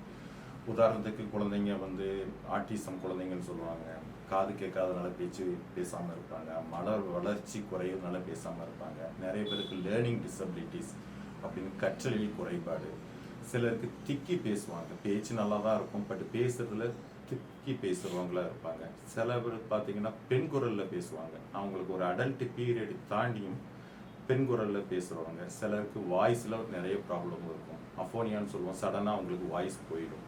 இப்படி பலவிதமான பேச்சு மற்றும் குரல் சம்பந்தப்பட்ட எல்லாத்துக்கும் பயிற்சி மூலமாக குணப்படுத்தக்கூடியது ஸ்பீச் தெரபிஸ்டுடைய ஒர்க். இதில் ஸ்பெஷல் நீட்ஸ் குழந்தைங்களுக்கு எங்களுடைய பார்ட் என்னென்னா, அவங்களுக்கு இயர்லி இன்டர்வென்ஷன், அதாவது வந்து இயர்லி ஸ்டேஜ்லேயே அவங்களுக்கு என்ன பிரச்சனைகள், அவங்களுக்கு பிரச்சனைகள் இருக்கா இல்லையா, என்ன ப்ராப்ளம்னு சொல்லி இயர்லியாகவே டயக்னோஸ் பண்ணி அவங்களுக்கு தேவையானதை எந்த மாதிரி பயிற்சி கொடுக்கணும், என்னென்ன தேவைகளுங்கிறத அவங்களுக்கு சொல்கிறது. ஸ்பெஷல் நீட் கிட்ஸை வந்து பெற்றோர்கள் வந்து எவ்வளோ சீக்கிரமாக மீன்ஸ் என்ன மாதிரி வந்து அவங்களால ஐடென்டிஃபை பண்ண முடியும், அதுக்கு கொஞ்சம் டிப்ஸ் சொல்ல முடியுமா? ஸ்பெஷல் நீட்ஸ் குழந்தைங்கன்னு சொல்லி நம்ம குறிப்பாக சொல்கிறத விட முதல்ல ஸ்பீச் டிலே அப்படின்னா ஒரு குழந்தைங்க சாதாரணமாக 3 மாதத்துலேயே அந்த கூயிங் ஸ்டேஜ்னு சொல்லுவாங்க. குழந்தைங்க கூன்னு சொல்கிறது அங்கே நம்ம அம்மா பேசுகிற சவுண்டை கண்டு திரும்பி பார்க்குறது எல்லாமே ஸ்டார்ட் ஆகிடும். 6 மந்த்துக்கு மேலே பேப்ளிங் ஸ்டேஜ்னு பாபா அந்த மாதிரி குழந்தைங்க பேச ஆரம்பிக்கும். about 10 months to 1 yearல பார்த்தீங்கன்னா ஃபர்ஸ்ட் வேர்டு ப்ரொடியூஸ் ஆகும். ஸோ யூஸ்வலாக எல்லா குழந்தைங்களுக்குமே இது நார்மல் மைல்ஸ்டோன், ஸ்பீச் மைல்ஸ்டோன் சொல்லுவோம். இதில் ஏதாவது தாமதம் வருதுன்னா அந்த தாமதத்துக்கு பல காரணங்களும் இருக்கலாம். உதாரணத்துக்கு டிலேடு மைல்ஸ்டோன், அவங்களுக்கு வந்து நடந்தது தவழ்ந்தது லேட்டாக இருக்கிறதுனாலையோ இல்லை வேறு ஏதாவது டெவலப்மெண்டல் டிஸார்டர்ஸ்னாலேயோ அவங்களுக்கு பேச்சில் தாமதம் வரலாம். இப்படி தாமதம் வந்ததுன்னா உடனே பெற்றோர்கள் வந்து இந்த மாதிரி ஸ்பீச் தெரபிஸ்ட்டை பார்க்கும் பொழுது அவங்களுக்கு தாமதத்திற்கான காரணம் என்னன்னு கண்டறிந்து அதற்கு நமக்கு சரியான முறைப்படி இந்த காரணம் இதுக்கு என்ன பயிற்சி கொடுக்கலாங்கிறத எங்களால் வரையறுக்க முடியும். இந்த மாதிரி ஆட்டிசம் குழந்தைங்க, ELD குழந்தைங்க இவங்களுக்கு வந்து சமுதாயத்துலேயும் ஸ்கூல்லேயும் அவங்க என்ன மாதிரி டிஃபிகல்ட்டிஸ் ஃபேஸ் பண்ணுறாங்க அந்த மாதிரி? நிச்சயமா இப்போ நாம் இங்கே இருக்கோம் தமிழ்நாடு, வெளியேறத்துக்கு போகும்போது நம்மளோட லாங்குவேஜ் ப்ராப்ளம். ஸோ நம்ம லாங்குவேஜுங்கிறது கம்யூனிகேஷன் பண்ணுறதுக்கு, நம்மளுடைய தாட்ஸ், நம்மளுடைய நினைவுகளை வெளிப்படையாக எக்ஸ்பிரஸ் பண்ணுறதுக்கு நமக்கு இருக்குது. அதுதான் லாங்குவேஜ், கம்யூனிகேஷன் நமக்கு தேவை. அது ஈவன் வந்து மொழியாக இருக்கலாம், சைன் லாங்குவேஜாக இருக்கலாம், எதுவும் வாய் பேசாமல் கூட செய்கைகளை பண்ணலாம். செய்கைகளை பண்ணுறதுக்கு மற்றவங்க புரிஞ்சுக்கிட்டாங்கன்னா அந்த குழந்தைங்க செய்கைகளை கூட எல்லாமே பண்ணிடுவாங்க. அது காது கேட்காத குழந்தைங்க யூஸ்வலாக சைன் லாங்குவேஜை இது பண்ணுறாங்க. இப்போ கம்யூனிகேட் தன்னுடைய தாட்ஸை எக்ஸ்பிரஸ் பண்ண முடியலைன்னா ஸோ சொசைட்டியில் அது நிறைய அவங்க பாதிக்கப்பட வேண்டியது இருக்கும். ஏன்னா மற்ற குழந்தைங்க தன்னுடைய இதெல்லாம் வெளிப்படையாக சொல்லுவாங்க, இந்த குழந்தைங்களுக்கு தன்னுடைய பிரச்சனைகளை சொல்ல முடியாது. அதனால் படிப்பில் பிரச்சனைகளை வரலாம், சொசைட்டியில் மிங்கிள் ஆகுறதுல பிரச்சனை வரலாம். ஸோ நிறைய ப்ராப்ளம்ஸ் இருக்குது. இப்போது சில குழந்தைங்க நம்ம பார்த்துருப்போம், தானாகவே பேசிகிட்டு இருப்பாங்க, தானாகவே பேசிகிட்டு இருப்பாங்க. இது வந்து பிரச்சனையா? இது வந்து உங்ககிட்ட வந்தால் சரி பண்ண முடியுமா? தானாகவே பேசிக்கிட்டு இருக்கிறது தப்பு இல்லை. நீங்களும் தானாகவே பேசியிருப்பீங்க, நானும் தானாகவே பேசியிருப்போம். பட் அது ஒரு ஸ்டேஜில் சார் குழந்தைங்களாக இருக்கும்போது தானாகவே பேசி விளையாடுங்க. பட் சர்டன் ஸ்டேஜுக்கு அப்புறம் சில குழந்தைங்க, உதாரணத்துக்கு ஆட்டிசம் குழந்தைங்க அப்படின்னு எடுத்துச்சுன்னா அவங்க நியோலாஜிஸ்டிக்னு சொல்லுவோம். ஏதாவது சம்பந்தம் இல்லாத, அர்த்தம் இல்லாத, காரணம் இல்லாத ஒரு புது வார்த்தைகளை தேவையில்லாத இடத்துல பேசிக்கிட்டு இருப்பாங்க. So one of the symptoms, இந்த ஆட்டிசம் ஸ்பெக்ட்ரம் டிஸார்டர் குழந்தைங்களுக்கு இது one of the symptoms. So இப்படி பேசுகிற எல்லா குழந்தைங்களே பாதிக்கப்பட்ட குழந்தைங்களும் கிடையாது. அது நார்மலாக எல்லா ஹியூமன் பீயிங்ஸ் குழந்தைங்களுக்கு இருக்கிறது தான். இதில் ஆர்டிஸ்டிக் ஸ்பெக்ட்ரம் டிஸார்டருங்கிறவங்களுக்கு இது ஒன் ஆஃப் த சிம்டம்ஸ் சொல்லலாம். ஸோ அது எங்களுக்கு ஒரு டயக்னோசிஸ் நமக்கு பண்ணுறதுக்கு யூஸ்ஃபுல்லாக. இப்போது நம்ம இப்போ உள்ள காலத்தில் கேட்கெட்ஸு, டிவி பார்க்குறது, இதெல்லாம் வந்து நம்ம பேசுறதுல நம்மளுக்கு ஏதாவது பாதிப்பை உண்டாக்கும்னு நினைக்கிறீங்களா? நிச்சயமா பாதிப்பை உண்டு பண்ணணும்னு நினைக்கிறேன். எப்படின்னா குழந்தைங்க மொழியை கற்றுக்கிறது வந்து தன்னுடைய அம்மா அப்பா சுற்றி உள்ள சூழலை பொறுத்து. ஸோ அவங்களுடைய ஸ்லாங்னு சொல்லுவோம், நம்ம எந்த மாதிரி பேசணும் எல்லாமே நமக்கு வந்து சுற்றி உள்ள சூழ்நிலைகளை பொறுத்து. ஸோ அந்த குழந்தைங்க எதில் அதிகமாக இன்வால்வ் ஆகியிருக்காங்க. இப்போ டிவியில் அதிகமாக இன்வால்வ் ஆகியிருக்காங்க. ஒரு டாம் அண்ட் ஜெர்ரி குழந்தைங்க பேசுகிறாங்கன்னா எல்லா குழந்தைங்களும் அப்படி கிடையாது. சில குழந்தைங்க அந்த மாதிரி இமிட்டேட் பண்ணலாம். உதாரணத்துக்கு திக்கி பேசுகிற குழந்தைங்க யூஸ்வலாக வந்து 4 years 5 yearsல ஸ்டார்ட் ஆகுது. 4 yearsல அந்த குழந்தைங்க தன்னுடைய நண்பர்கள் திக்கி பேசினா கூட அந்த நண்பர்கள் பேசுறத வச்சு இந்த பையனும் திக்கி பேசுவோம். அதுக்காக எல்லா 50 குழந்தைங்க இருக்கிறதுல 49 பேர் அப்படி பேச மாட்டாங்க. அந்த ஒரு பையன், ஏன்னா அவனுடைய ஃபோக்கஸ் 49 பேர் பேசுறதோட யாரு வித்தியாசமா பேசுறாங்க அப்படிங்கிறத ஃபாலோ, அந்த பேச்சை கற்றுக்கிட்டு பேசுறது ஒரு காரணம். இதனால பாதிக்கப்படுறது நிச்சயமா சான்சஸ் இருக்கு. இப்போ இங்கே வந்து பார்த்தீங்கன்னா நிறைய டைப்ஸ் ஆஃப் சில்ட்ரன்ஸ் வராங்க. அதில் டவ் சில்ட்ரன்ஸ், MR சில்ட்ரன்ஸு, அப்புறம் வந்து CP சில்ட்ரன்ஸ் வராங்க. CP சில்ட்ரன்ஸ் வந்து செரிப்ரல் பால்சி சில்ட்ரன்ஸு. இவங்க வந்து நிறைய டைப்ஸ் இருக்கிறாங்க, நிறைய வேரி ஆகக்கூடிய டைப்ஸ் நிறைய பேர் இருக்கிறாங்க, இங்கே வந்துட்டுருக்குறாங்க. இப்போ இதில் உங்களுக்கு டவுன் சிண்ட்ரோம்ஸ், அதாவது நீங்கள் மெயினாக வந்து CP சில்ட்ரன்ஸ் மட்டும்தான் பார்க்கேன். அதில் எவ்வளோ வெரைட்டிஸ் இருக்குது? CP வந்து நிறைய வெரைட்டிஸ் இருக்குது. அட்டாக்சிக், அத்திடாய்டு, அப்புறம் வந்து ஸ்பாசம், ரிஜிட், அப்படி நிறைய டைப்ஸ் இருக்குது. அதாவது தசை இருகள் ஃபுல்லாக இறுகி இருக்கக்கூடிய கேசஸ், தசை ஃபுல்லாக இறுகி இருப்பாங்க, அவங்க வந்து ஸ்பாசம் டைப் அப்படி தசை கொலன்னு இருப்பாங்க, அது ஒரு டைப்பாக இருப்பாங்க.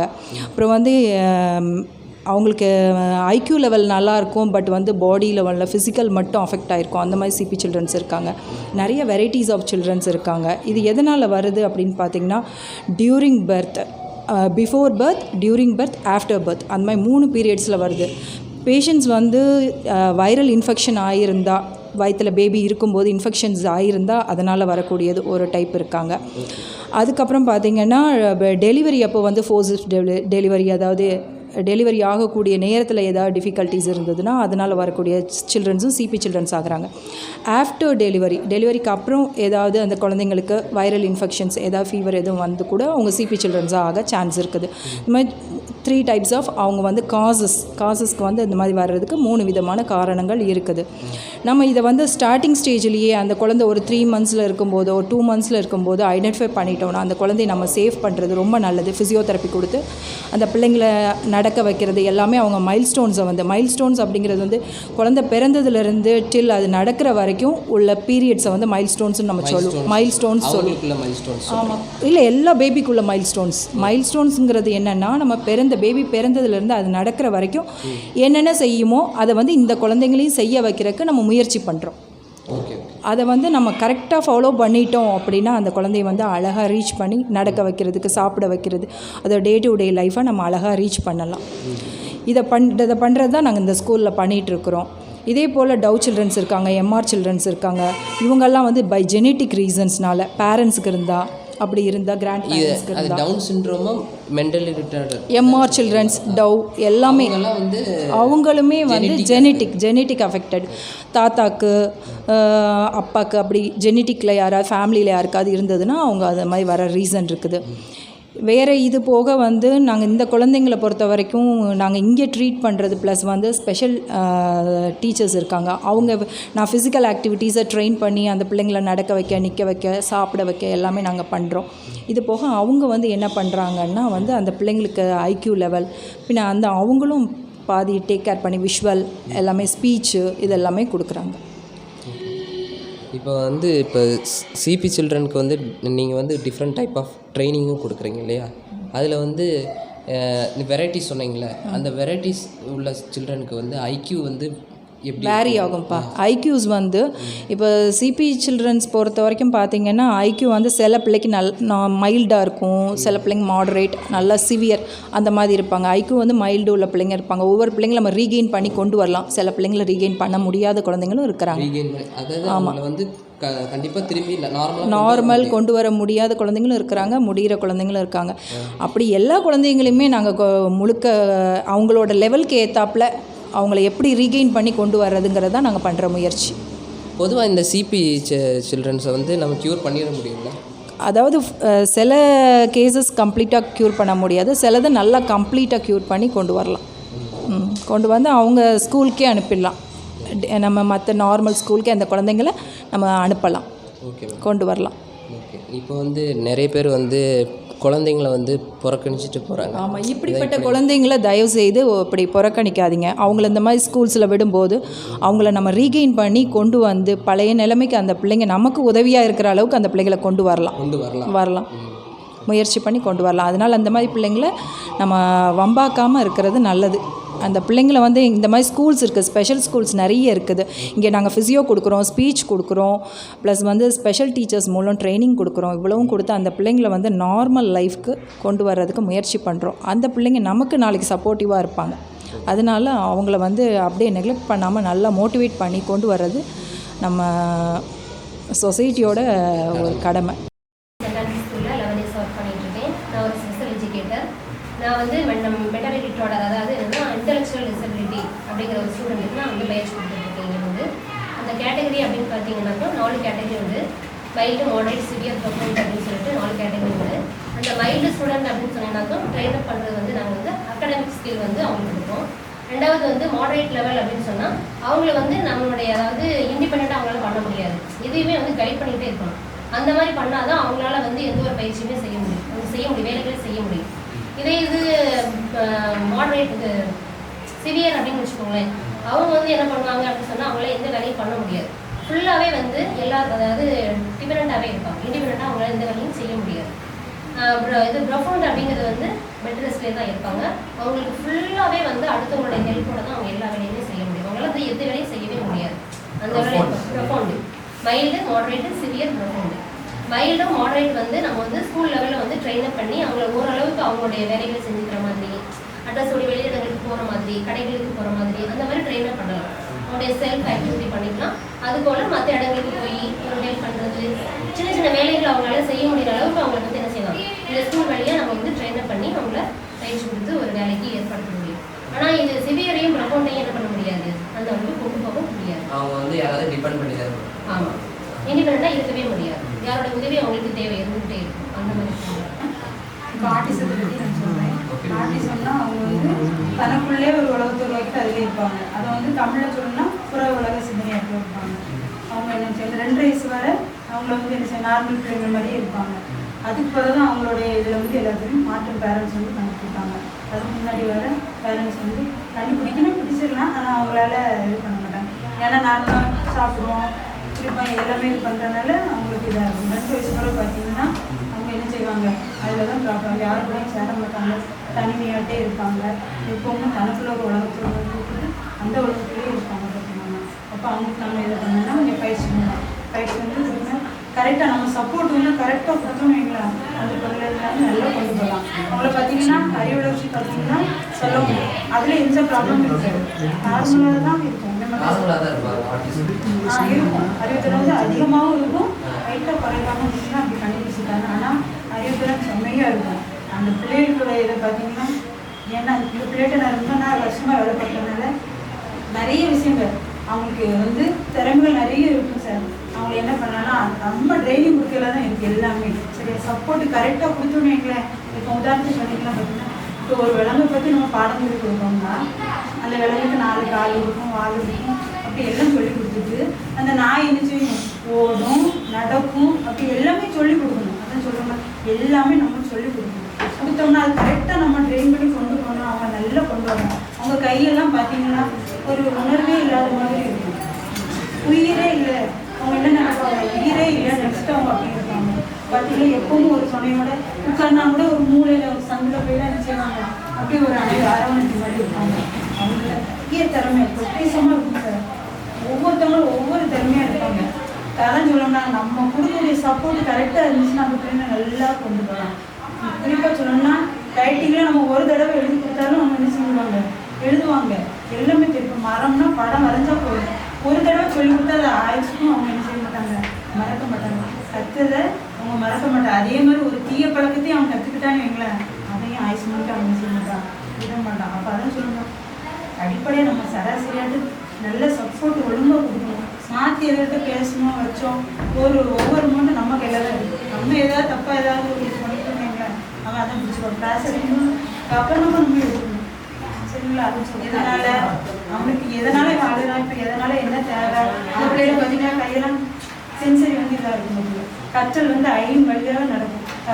சிலவங்க இந்த பிள்ளைங்க பார்த்து காதால் கேட்டு தான் நிறைய செய்வாங்க. கண்ணு வந்து ஐ கோஆர்டினேஷன் வந்து குறையாக தான் இருக்கும். அதை நம்ம நல்ல பயிற்சி மூலம் கொண்டு வந்துடலாம். அது நமக்கு வேண்டியது கற்றல். அது வந்து எந்த வழியாக வேணாலும் நடக்கலாம். காது வழியாக கேட்டு நடக்கலாம், ஸ்மெல் மூலம் நடக்கலாம், தொடு உணவு மூலம் நடக்கும், பார்த்து செய்யலாம். ஆனால் இவங்களுடைய கற்றல் வந்து பார்த்தீங்கன்னா காதல் கேட்டு நல்லா வச்சு பண்ணி இது பண்ணி செய்வாங்க. அதான் சொல்லுவாங்க, குறிப்பாட்டு நம்ம கொடுக்குறதுல தான் சார். சரி, நம்ம ட்ரைனிங் நம்ம வந்து பேசுகிற விதம், பழகிற விதம், செய்கிற விதம், அவங்க அதை கரெக்டாக நம்ம கொண்டு போனோம்னா அந்த பிள்ளைங்க நல்லா கொண்டு வரணும். அவங்கள வந்து குறைய கோவம் வருதுன்னு அவன் எதுக்கு கோவம் வருதுன்னு கண்டுபிடிச்சி நம்ம தான் அதை சரி பண்ணணும்.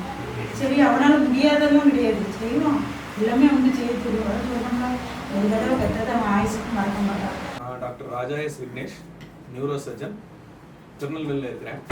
இப்போ வந்து ஸ்பெஷல் நீட்ஸ் கிட்ஸை பற்றி கொஞ்சம் மக்களுக்கு வந்து தெரிவிக்கிறதுக்கு, விழிப்புணர்வு வர்றதுக்காக இந்த ப்ரோக்ராம் பண்ணுறோம். முக்கியமாக வந்து இதில் நான் சொல்ல வேண்டியது என்னென்னா, ஸ்பெஷல் நீட்ஸ் கிட்ஸ் அப்படின்னு சொன்னாலே அவங்களுக்கு கூடுதல் கவனமும் கூடுதல் பராமரிப்பு அந்த மாதிரி நம்ம செஞ்சோன்னா அவங்க வந்து மற்ற கிட்டுகளுக்கு எந்த விதத்துலையும் பெருசாக குறையாமல் நிறைய நல்ல விஷயங்கள் பண்ணுறதுக்கு வருவாங்கங்கிறது தான் முதல்ல நம்ம தெரிஞ்சுக்க வேண்டிய விஷயம். எல்லா குழந்தைகளும் ஒரே மாதிரி இருக்கிறது இல்லை. இந்த ஸ்பெஷல் நீட் கிட்ஸ் கூட கொஞ்சம் கவனம் அவங்களுக்கு தேவை. ஸோ அதில் முக்கியமான விஷயம் என்னென்னா, நிறைய நேரங்கள் வந்து சின்ன வயசில் இந்த 1 வயசு 1.5 வயசு 2 வயசுக்கு அப்புறம் குழந்தைகளோட இந்த மாதிரி சில்ட்ரன், இந்த மாதிரி குழந்தைகளை வந்து கரெக்டாக கண்டுபிடிச்சி நம்ம வந்து அதுக்கு அதோடைய தேவைகளுக்கு ஏற்ற மாதிரி நம்ம வந்து அவங்களுக்கு ஹெல்ப் பண்ணாலே நிறைய விஷயங்கள் வந்து அவங்கள நார்மல் கிட்ஸ் மாதிரியே கொண்டு வரலாம். ஸோ இது வந்து மெயினாக வந்து ஆர்டிஸ்டிக் சில்ட்ரனை பற்றி சொல்கிறது. அட்டென்ஷன் டெபிசிட் ஹைப்பர் கைனட்டிக் சிண்ட்ரோம்னு சொல்லுவாங்க. இவங்களுக்கெல்லாம் கவனச்சிதறல் அதிகமாக இருக்கும். ஆனால் வெளியே பொதுமக்கள் பார்க்கும்போது எப்படி தெரியும்னா, இந்த குழந்தைகள் வந்து ரொம்ப அதிகமாக ஆக்டிவாக இருக்கிற மாதிரி நினச்சிக்குவாங்க.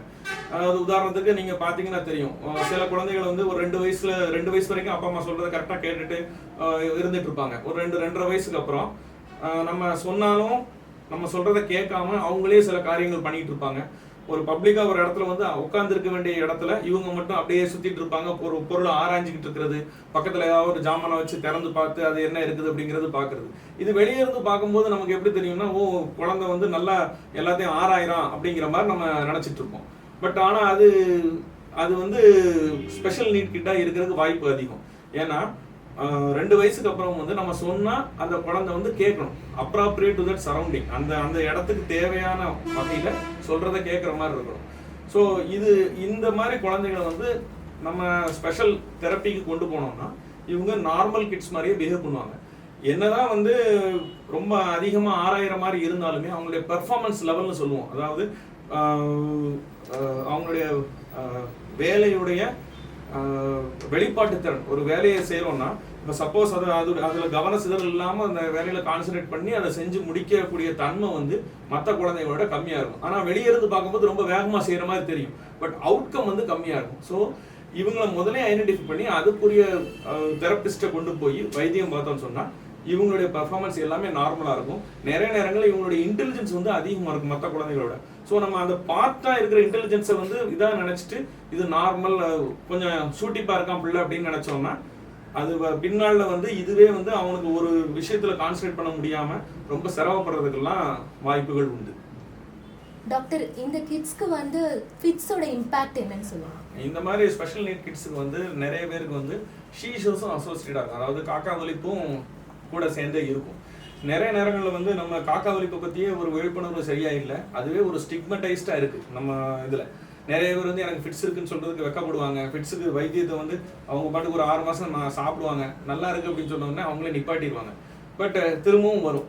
ஸோ இது பெரிய ஆட்களுக்கே எப்படி தான், சுகர் இருக்குது ப்ரெஷர் இருக்குன்னு சொன்னால் அவங்க பாட்டுக்கு எல்லாத்தையும் சொல்லிட்டு கரெக்டான ட்ரீட்மெண்ட்லாம் வருவாங்க. பட் ஃபிட்ஸ் இருக்குன்னு சொன்னால் வெளியே வந்து அது நரம்பு தளர்ச்சி வியாதி இருக்குது, குடும்பத்தில் இருக்குமோ இப்படிலாம் வந்து கிராமத்தில் சொல்லுவாங்க. குடும்பத்தில் இருந்து தாய்கிட்ட இருந்து தகப்பன் வந்து இப்போ குழந்தைக்கு வந்து பேரனுக்கு இருக்குமா, எங்கள் இவங்களுக்குலாம் இருக்குது அப்படின்லாம் சொல்கிறதுனால ஸோ அது ஒரு பயம், இப்படி ஃபிட்ஸ் இருக்குது அப்படின்னு சொல்லிக்கிறதுக்கு பயம். அதனால் நிறைய பேர் வந்து வீட்டுக்கு தெரியாமல் வந்தெல்லாம் வைத்தியெல்லாம் பண்ணுவாங்க. அப்படி பண்ணால் கூட பரவாயில்ல, அவங்க உடம்பு நல்லாயிருக்கும். ஸோ இப்போ ஸ்பெஷல் நீட் கிட்ஸுக்கும் வந்து ஃபிட்ஸ் நிறைய பேருக்கு வர்றதுக்கு வாய்ப்புகள் உண்டு. ஆனால் அந்த மாதிரி ஒவ்வொரு தடவையும் காக்கா வலிப்பு வரும்போது அந்த ஏற்கனவே இருந்த பிரெயின் வந்து இன்னும் டேமேஜ் ஆகும். ஒவ்வொரு ஷீஷரும் will damage the neurons. So அப்போ நம்ம என்ன செய்யணும், ஃபிட்ஸ் வராமல் இருக்கிறதுக்கு உரிய மருந்துகளை வந்து சரியான நேரத்தில் கரெக்டான டைமுக்கு கொடுக்கணும். ஸோ ஃபிட்ஸ் வரலை அப்படிங்கிறதுக்காக ஃபிட்ஸ் மாதிரி நிப்பாட்ட முடியாது. இதை நான் எப்போதுமே ஒரு உதாரணம் சொல்லுவேன். சுகரோ ப்ரெஷரோ ஃபிட்ஸோ மாத்திரை சாப்பிட்டா கண்ட்ரோல்டாக இருக்கும், வரவே செய்யாது. வெளியே இருந்து பார்த்தா அந்த வியாதி அவங்களுக்கு இருக்கிற மாதிரியே தெரியாது.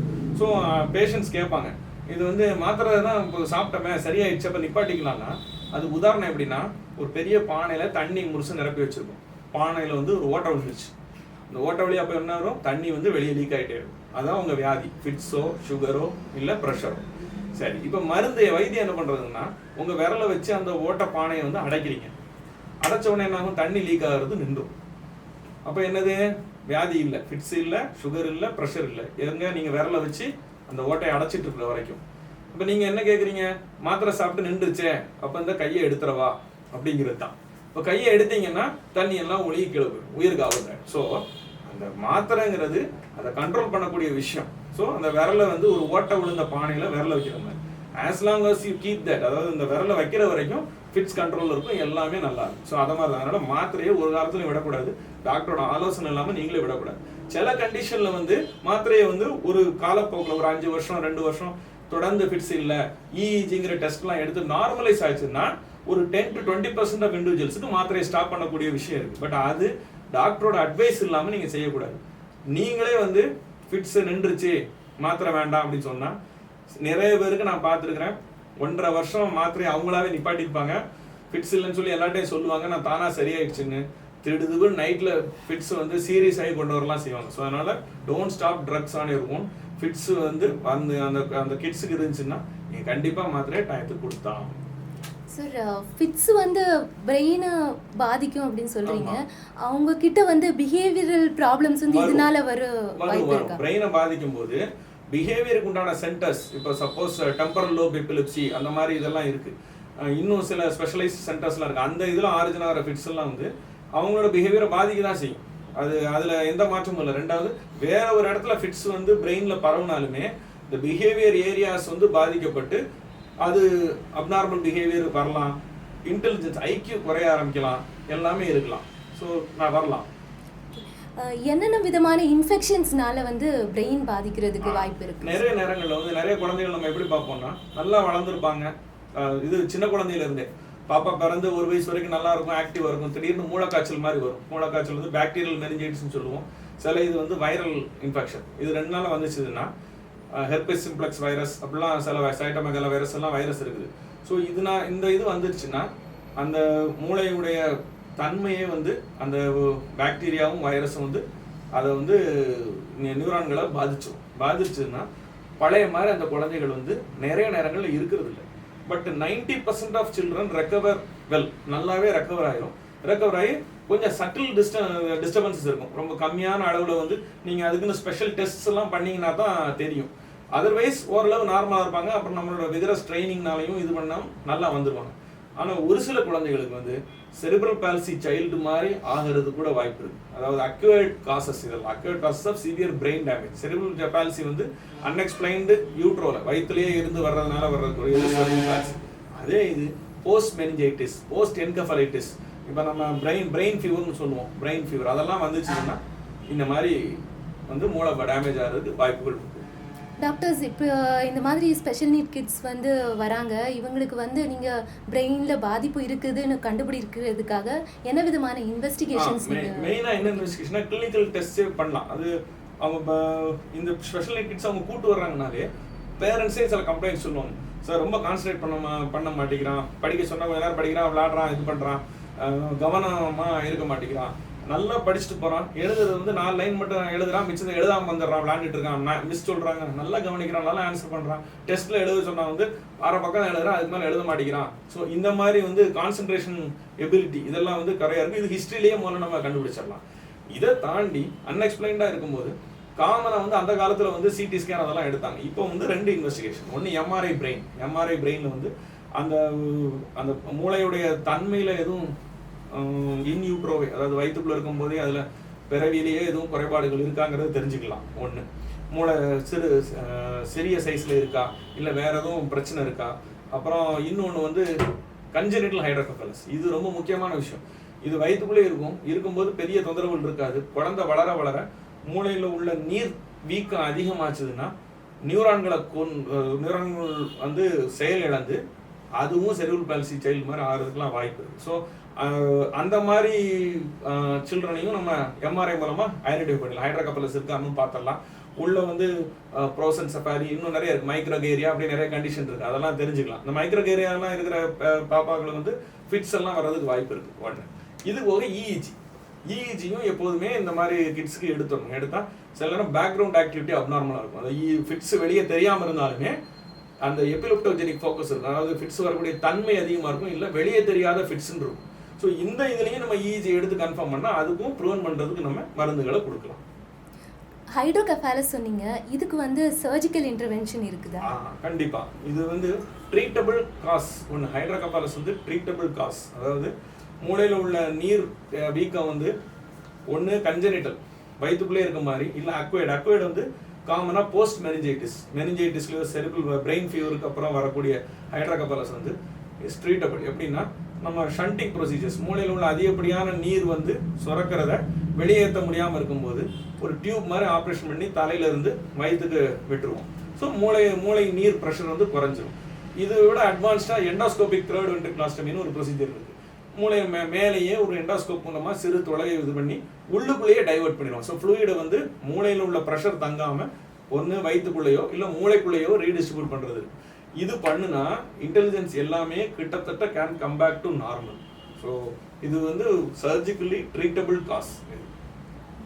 ட்ரமாட்டிக் பிரெயின் இன்ஜுரினால வந்து குழந்தைங்களுக்கு எந்த விதத்தில் அவசியம், இது ரொம்ப முக்கியமான விஷயம். அதாவது ட்ரமாட்டிக் பிரெயின் இன்ஜுரி காசஸ் நிறைய நேரங்களில் சொல்லணும். சிலர் வந்து என்ன பண்ணுவாங்கன்னா, பாப்பா நல்லாவே பிறந்திருக்கும், இந்த சின்ன குழந்தைகள் மேலே தூக்கி போட்டு விளையாடுவாங்க. குழந்தைகளை தூக்கி போட்டு விளையாடும் போது இந்த தலை முன்னும் பின்னும் அசையும் போது மூளையில் மைக்ரோஸ்கோப்பிக்காக சில டேமேஜ் நடக்கும். பிளட் வெசல்லாம் ப்ளீடிங் ஆகி டேமேஜ் நடக்கும். அது ரொம்ப பெருசாச்சுன்னா உயிருக்கு ஆபத்தாகவே கூட ஆகலாம். ஆனால் நிறைய நேரங்களில் இது மைக்ரோஸ்கோப்பிக்காக சின்னதாக ப்ளீட் ஆகி அந்த நியூரான்ஸ் வந்து செத்துட்டு இருந்தால் இன்டெலிஜென்ஸ் கம்மியாகும். இதெல்லாம் இது ஒரு வகையான ட்ரமாட்டிக் பிரெயின் இன்ஜுரி தான். ஆக்சிடென்ட் ஆகணும், கீழே விடணும்னு அவசியம் கிடையாது.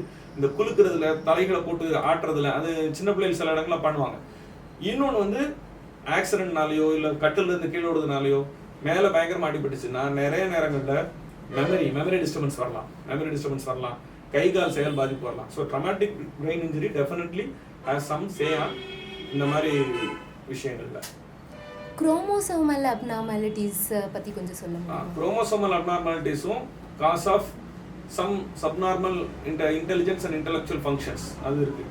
உதாரணத்துக்கு Down syndrome, Turner syndrome, Klinefelter syndrome இதெல்லாம் இருக்குது. ஸோ இதில் முக்கியமானது டவுன் சிண்ட்ரோம் வந்து டவுன் சிண்ட்ரோம் பற்றி சொல்லணும்னா அவங்களுடைய ஐக்கியூ வந்து ஜஸ்ட் பிலோ நார்மல் இருக்கும். they will perform all activities well கிட்டத்தட்ட. இன்னும் டவுன் சில்ட்ரன் வந்து they love music very well. Music வந்து ரொம்ப பிடிக்கும் அவங்களுக்கு, நல்லா பாட்டு போடுவாங்க, எல்லாம் செய்வாங்க. அந்த காலத்தில் டவுன் சிண்ட்ரோமையுமே சப்நார்மல் இன்டெலிஜென்ஸ்னு மக்கள் வந்து வெளி ஸ்கூலில் விடுறதுக்கு பயந்துட்டு பையன் ஒரு மாதிரி இருக்கிறான்னு சொல்லி மற்றவங்களாம் கிண்டல் பண்ணுவாங்க, வீட்டுக்குள்ளே வச்சு படிக்க வைக்காமல் இருந்தாங்க. இப்போ டவுன் சிண்ட்ரோம் பீப்புள் வந்து டாக்டராலாம் இருக்காங்க, நல்ல பெரிய வேலைகள்லாம் இருக்காங்க. டவுன் சிண்ட்ரோம் சில்ட்ரனே அவேர்னஸ் கிரியேட் ஆகி நல்லா படிக்கலாம் வைக்கிறாங்க. ஸோ டவுன் சிண்ட்ரோமும் நல்லா நம்ம ட்ரீட்மெண்ட் கொடுத்து தெரப்பி நல்லா பண்ணோம்னா they will excel well in studies. Doctor, இந்த பொட்டிலினியம் இன்ஜெக்ஷன் இது எப்படின்னா ஸ்பாஸ்டிக் செரிப்ரல் பால்சி காமனா spastic cerebral palsy, post dramatic brain injury, அதுலேயும் ஸ்பாஸ்டிக் பேராபாரசிஸ் எல்லாம் வரும்.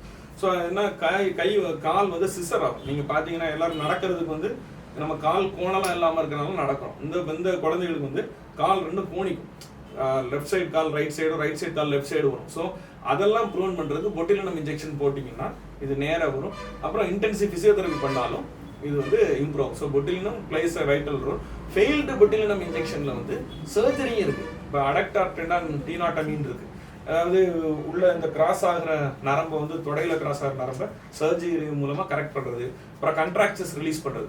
இப்போ ஒரு நம்ம யூனிவர்சல் ஃபங்க்ஷன் இருந்துச்சுன்னா அதை ரிலீஸ் பண்ணி விட்டு எக்ஸ்டென்சாஸுக்கு இது பண்ணி விட்டு ஃப்ரீ பண்ணுறது. ஸோ இந்த மாதிரி சர்ஜிக்கலி அமனபிள் இதுவும் இருக்குது in addition to botulins. Prevention of special kids வந்து நீங்கள் வந்து ப்ரிவென்ஷன் இதில் என்ன ஒரு முக்கியம்னா குரோமோசோமல் அனாமலிஸ் மற்றும் இன்னும் சில விஷயங்கள் வந்து நிறைய இது நம்ம கையில் இல்லை, ஜெனட்டிக்கலி அசோசியேட்டட் வந்து நம்ம கையில் இல்லை. But there are many ways to prevent this. அது எப்படின்னா வயிற்றுல இருந்து ப்ரெக்னென்ட் ஆகிறதுக்கு முன்னால் இருந்தே ஆரம்பிக்கணும். இதில் தான் நம்ம எல்லாரும் என்ன தெரிஞ்சுக்கணும்னா அயன் ஃபோலிக் ஆசிட் பற்றி தெரிஞ்சுக்கணும். இந்த ஃபோலிக் ஆசிட் அப்படிங்கிறது it is an amino acid, ஒரு விட்டமின். அது அந்த விட்டமின் வந்து கன்சீவ் ஆகிற டைமில் அடிக்குவேட் லெவல்ஸ் பிளட்டில் இருந்துச்சுன்னா இந்த நியூரல் டியூப் டிஃபெக்ட்ஸ்னு சொல்லக்கூடிய நரம்பு மண்டலத்தை பாதிக்கக்கூடிய மேஜரான விஷயங்கள் வராது. இதில் இன்னும் நிறைய விஷயங்கள், அனன்கெஃபாலி, தலை இல்லாமல் மூளை இல்லாமல் குழந்தைகள் பிறக்கிறது, முதுகு தண்டு இடத்துல பெரிய கட்டியோட பிறந்துடுறது, 2 காலும் அசைவு இல்லாமல் பிறக்கிறது. ஸோ இந்த இதுகள் வந்து முக்கியமான காரணம் ஃபோலிக் ஆசிட் டிஃபிஷியன்சினால. ஸோ இது ஃபோலிக் ஆசிட் டிஃபிஷியன்சி அந்த காலத்தில் ஒரு 10 வருஷத்துக்கு முன்னால் வரைக்கும் கன்சீவ் ஆகி ஒரு 30 நாள்லேருந்து போட ஆரம்பிப்பாங்க.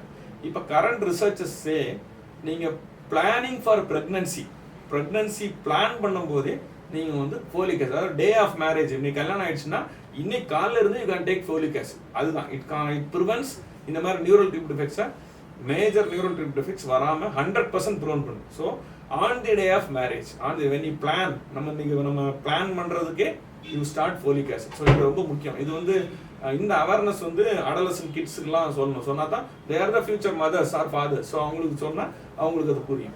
இது ஒன்று. இன்னொன்று முக்கியமான விஷயம், சொந்தங்களுக்குள்ள கல்யாணம் பண்ணுறது. இந்த சொந்தங்களுக்குள்ள கல்யாணம் பண்ணுறதுனால தான் majority of congenital anomalies, chromosomal டிசார்டர்ஸ்லாம் வழி வழியாக வந்துக்கிட்டே இருக்குது. ஸோ அதை வந்து நம்ம நிப்பாட்டணும். நல்ல ஒரு நம்ம குரூப்ல இருந்து விட்டு வேற ஆட்களுக்கு கல்யாணம் பண்ணி கொடுக்குறது, இந்த மாதிரி விஷயங்கள்லாம் ப்ரிவென்டபிள். அதுபோக டெட்டனஸ் தடுப்பூசி இதெல்லாம் வந்து உண்டாயிருக்கும் போது சரியான நேரத்தில் போடணும். இன்னும் சில விஷயங்களுக்கு சில மருந்துகள் வந்து மதர் எடுத்துக்கிட்டு இருப்பாங்க. அந்த மருந்துகளை சில குறிப்பிட்ட கால நேரம் ப்ரெக்னன்சியில் அந்த மருந்துகளுக்கு மாற்று மருந்துகளோ இல்லை அந்த மருந்துகளை நிப்பாட்ட வேண்டியிருக்கும். ஸோ அதையும் சரியாக பண்ணணும். இன்னொன்று முக்கியமான காரணம் thyroid disorders. Thyroid disorders are ஒரு most easily preventable causes of இந்த மென்டல் ரிட்டார்டேஷன். அதை முதல்ல கண்டுபிடிச்சி ப்ராப்பராக தைராய்டு லெவல்ஸ் செக் பண்ணி தைராய்டு ஹார்மோன்ஸ் எல்லாம் கொடுத்தோம்னா, சப்ளிமெண்ட் பண்ணால் it is treatable also, reversible also. So இதுவும் ரொம்ப முக்கியமான விஷயம். சோஷியல் ஸ்டிக்மாங்கிறது ரொம்ப ப்ரிவேலண்ட்டாக இருக்குது இந்த குழந்தைங்களுக்கு.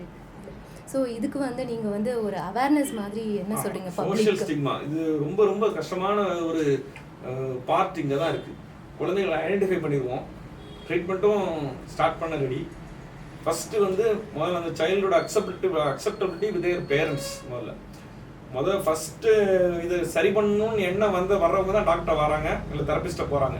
அதுக்கப்புறம் நம்ம அந்த nature of the pattern of the ப்ராப்ளமை சொல்கிறது, அது எவ்வளோ நாள் ஆகும், அதை வந்து நம்ம சரிப்படுத்துறது, இதெல்லாம் நம்ம டிஸ்கஸ் பண்ண ஆரம்பிக்கும் போது அதில் ஒரு 50% இண்டிவிஜுவல்ஸ் வந்து ஹோப் இழந்துடுறாங்க. என்ன, ஐயோ இது ஒரு 5 years 7 years லைஃப் டைம் ப்ராசஸாக இருக்குதுன்னு சொல்லிட்டு. இதையும் தாண்டி அடுத்தது போனோடனே இப்படி இந்த ட்ரீட்மெண்ட்டு தெரப்பி இதெல்லாம் பண்ணுறோன்னு சொல்லி பக்கத்தில் சொந்தக்காரங்களுக்கோ பக்கத்து வீட்டுக்காரங்களுக்கோ தெரிஞ்சால் அதில் அவங்களுக்கு ஒரு ஸ்டிக்மா இருக்கிறதுனால அதையும் வெளியே காட்டாமல் இருக்கணும்னு சொல்லிட்டு நிறைய பேரை ஸ்பெஷல் நீட் கிட்ஸை ஜென்ரல் ஸ்கூலில் சேர்த்து விட்டுறாங்க. அது இன்னும் அவங்களுக்கு புவர் பர்ஃபார்மன்ஸ் இருக்கும். ஸ்பெஷல் நீட் கிட்ஸ் வந்து need special teachers poor qualified, அதுக்குன்னே படித்தவங்க, அதுக்குன்னே ட்ரெயின் ஆனவங்க, கோர்ஸ் படித்தவங்க வந்து அந்த கிட்ஸை பார்த்துக்கிட்டாங்கன்னா ரொம்ப ரொம்ப நல்லா வரும். நம்ம இது ஸ்டிக்மாவுக்காக பயந்து போய் வெளியே எல்லாரும் சொல்லுவாங்கன்னு சாதா ஸ்கூலில் போட்டோம்னா அவங்க சாதா ஸ்கூல் டீச்சர் சாதாரண கிட்ஸுக்கு தான் சொல்லிக் கொடுக்க முடியும். ஸோ அப்போவுமே இந்த கிட்ஸ் கொஞ்சம் ஆவரேஜாக இங்கேயும் அங்கேயும் இல்லாமல் இருக்கிற கிட் வந்து பெர்ஃபார்மன்ஸ் குறையும் போது அதுவே டிப்ரெஷனுக்கெல்லாம் போகலாம். என்னடா இது மற்ற பிள்ளைங்க மாதிரி படிக்கலையா? அப்போ டீச்சர்ஸுக்கு நிறைய பேர் கோவம் வரும். ஸோ அவங்க சில நேரம் இக்னோர் பண்ணுவாங்க. So the best way is அவங்கள கரெக்டான இடத்துல கொண்டு போய் சரியான வழியில் செய்கிறது தான். இதுலேயே நிறைய பேர் வந்து டேலண்டடாக ரொம்ப நல்லா வந்திருப்பாங்க. நீங்கள் பார்த்தீங்கன்னா இப்போ கூட தொலைக்காட்சி நிகழ்ச்சிகளில் இந்த பாட்டு பாடுற நிகழ்ச்சிகளெல்லாம் ஒரு 2-3 பெரிய பசங்களே 20 வயசு 22 வயசு பசங்களே இந்த மாதிரி ஆட்டிசமால பாதிப்படைஞ்சவங்களே பாட்டு அவ்வளோ நல்லா பாடி நல்ல எல்லாரோட இது ப்ரைஸ் எல்லாம் வாங்கியிருக்காங்க. ஸோ அப்போ அவங்களுக்கு இருக்க டேலண்ட்டை சரி நம்ம குழந்தை நமக்கு இதை வந்து எந்த அளவுக்கு நம்ம முன்னேற்றி எவ்வளோ தூரம் நல்லா கொண்டு வரலான்னு ஒரு எண்ணம் இருந்து பண்ணால் கண்டிப்பாக நல்லா தான் செய்வாங்க.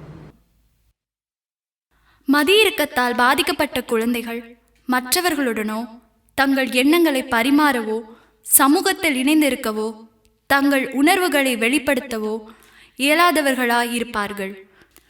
ஆட்டிசம் அல்லது பிற குறைபாடுகள் இருந்தாலும் பாதிக்கப்பட்டவர்கள் ஒரே மாதிரியாகவோ அல்லது ஒரே அளவோ பாதிக்கப்படுவதில்லை. மொழியை புரிந்து கொள்வதில் பிறரோடு உரையாடுவதில் மிகவும் சிரமப்படுவார்கள். சிலருக்கு பேச்சுத்திறன் குறைபாடு, சைகை, முகபாவங்கள் மற்றும் குரல்கள் தன்மையை புரிந்து கொள்ள இயலாமை, தடுமாற்றம், கேள்விகளை புரிந்து கொண்டு பதிலளிக்க சிரமம், இப்படி பல வகைகளில் குழந்தைகள் பிரச்சனைகளினால் பாதிக்கப்படுகிறார்கள். பொதுவாக இவர்கள் ஏதோ ஒரு விதத்தில் தனி உலகில் இருப்பது போன்ற பாவனையில் இருப்பார்கள். இதற்கான காரணி என்ன என்பது யாருக்கும் தெரியவில்லை.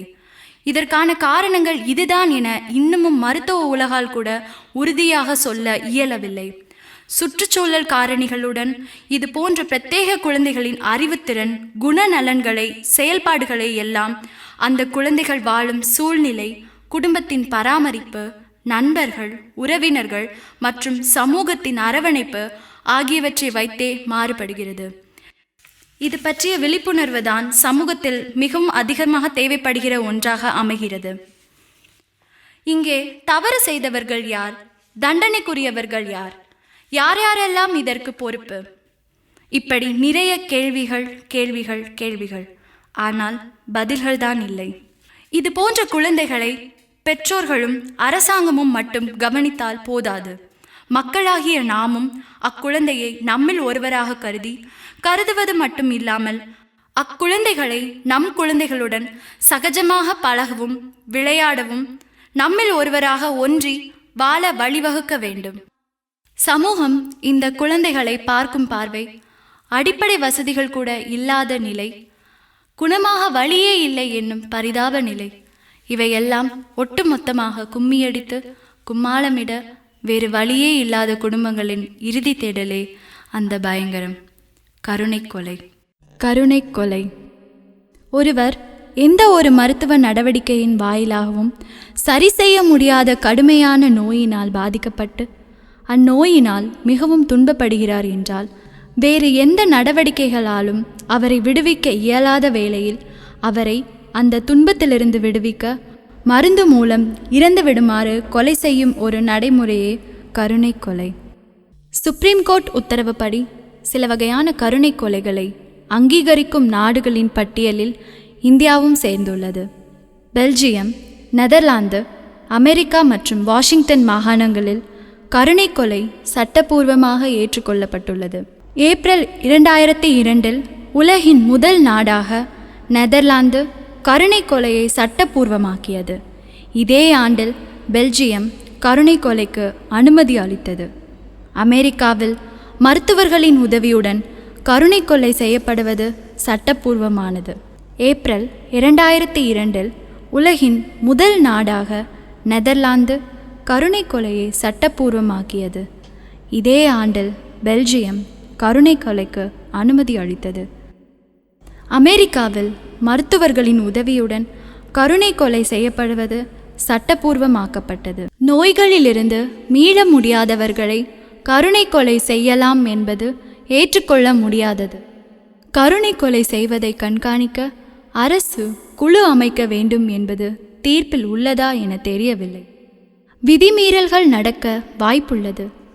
இந்த உத்தரவு பண்பட்ட சமுதாயத்திற்கு ஏற்புடையதாக இருக்குமே தவிர நம் சமுதாயத்திற்கு ஏற்புடையதாக இருக்காது. தீராத நோயால் பாதிக்கப்பட்டவர்களை கருணை கொலை செய்யலாம் என்ற உச்சநீதிமன்றத்தின் தீர்ப்பு வரவேற்கத்தக்கது. இருப்பினும் நோயாளியின் நிலை, யாருடைய அனுமதி பெற்று கருணை கொலை செய்ய வேண்டும் போன்ற அறிக்கையை படித்து பார்த்த பின்புதான் தீர்ப்பு வழங்க வேண்டும் என்பதை மருத்துவ அறிக்கையில் குறிப்பிடப்பட்டுள்ளது.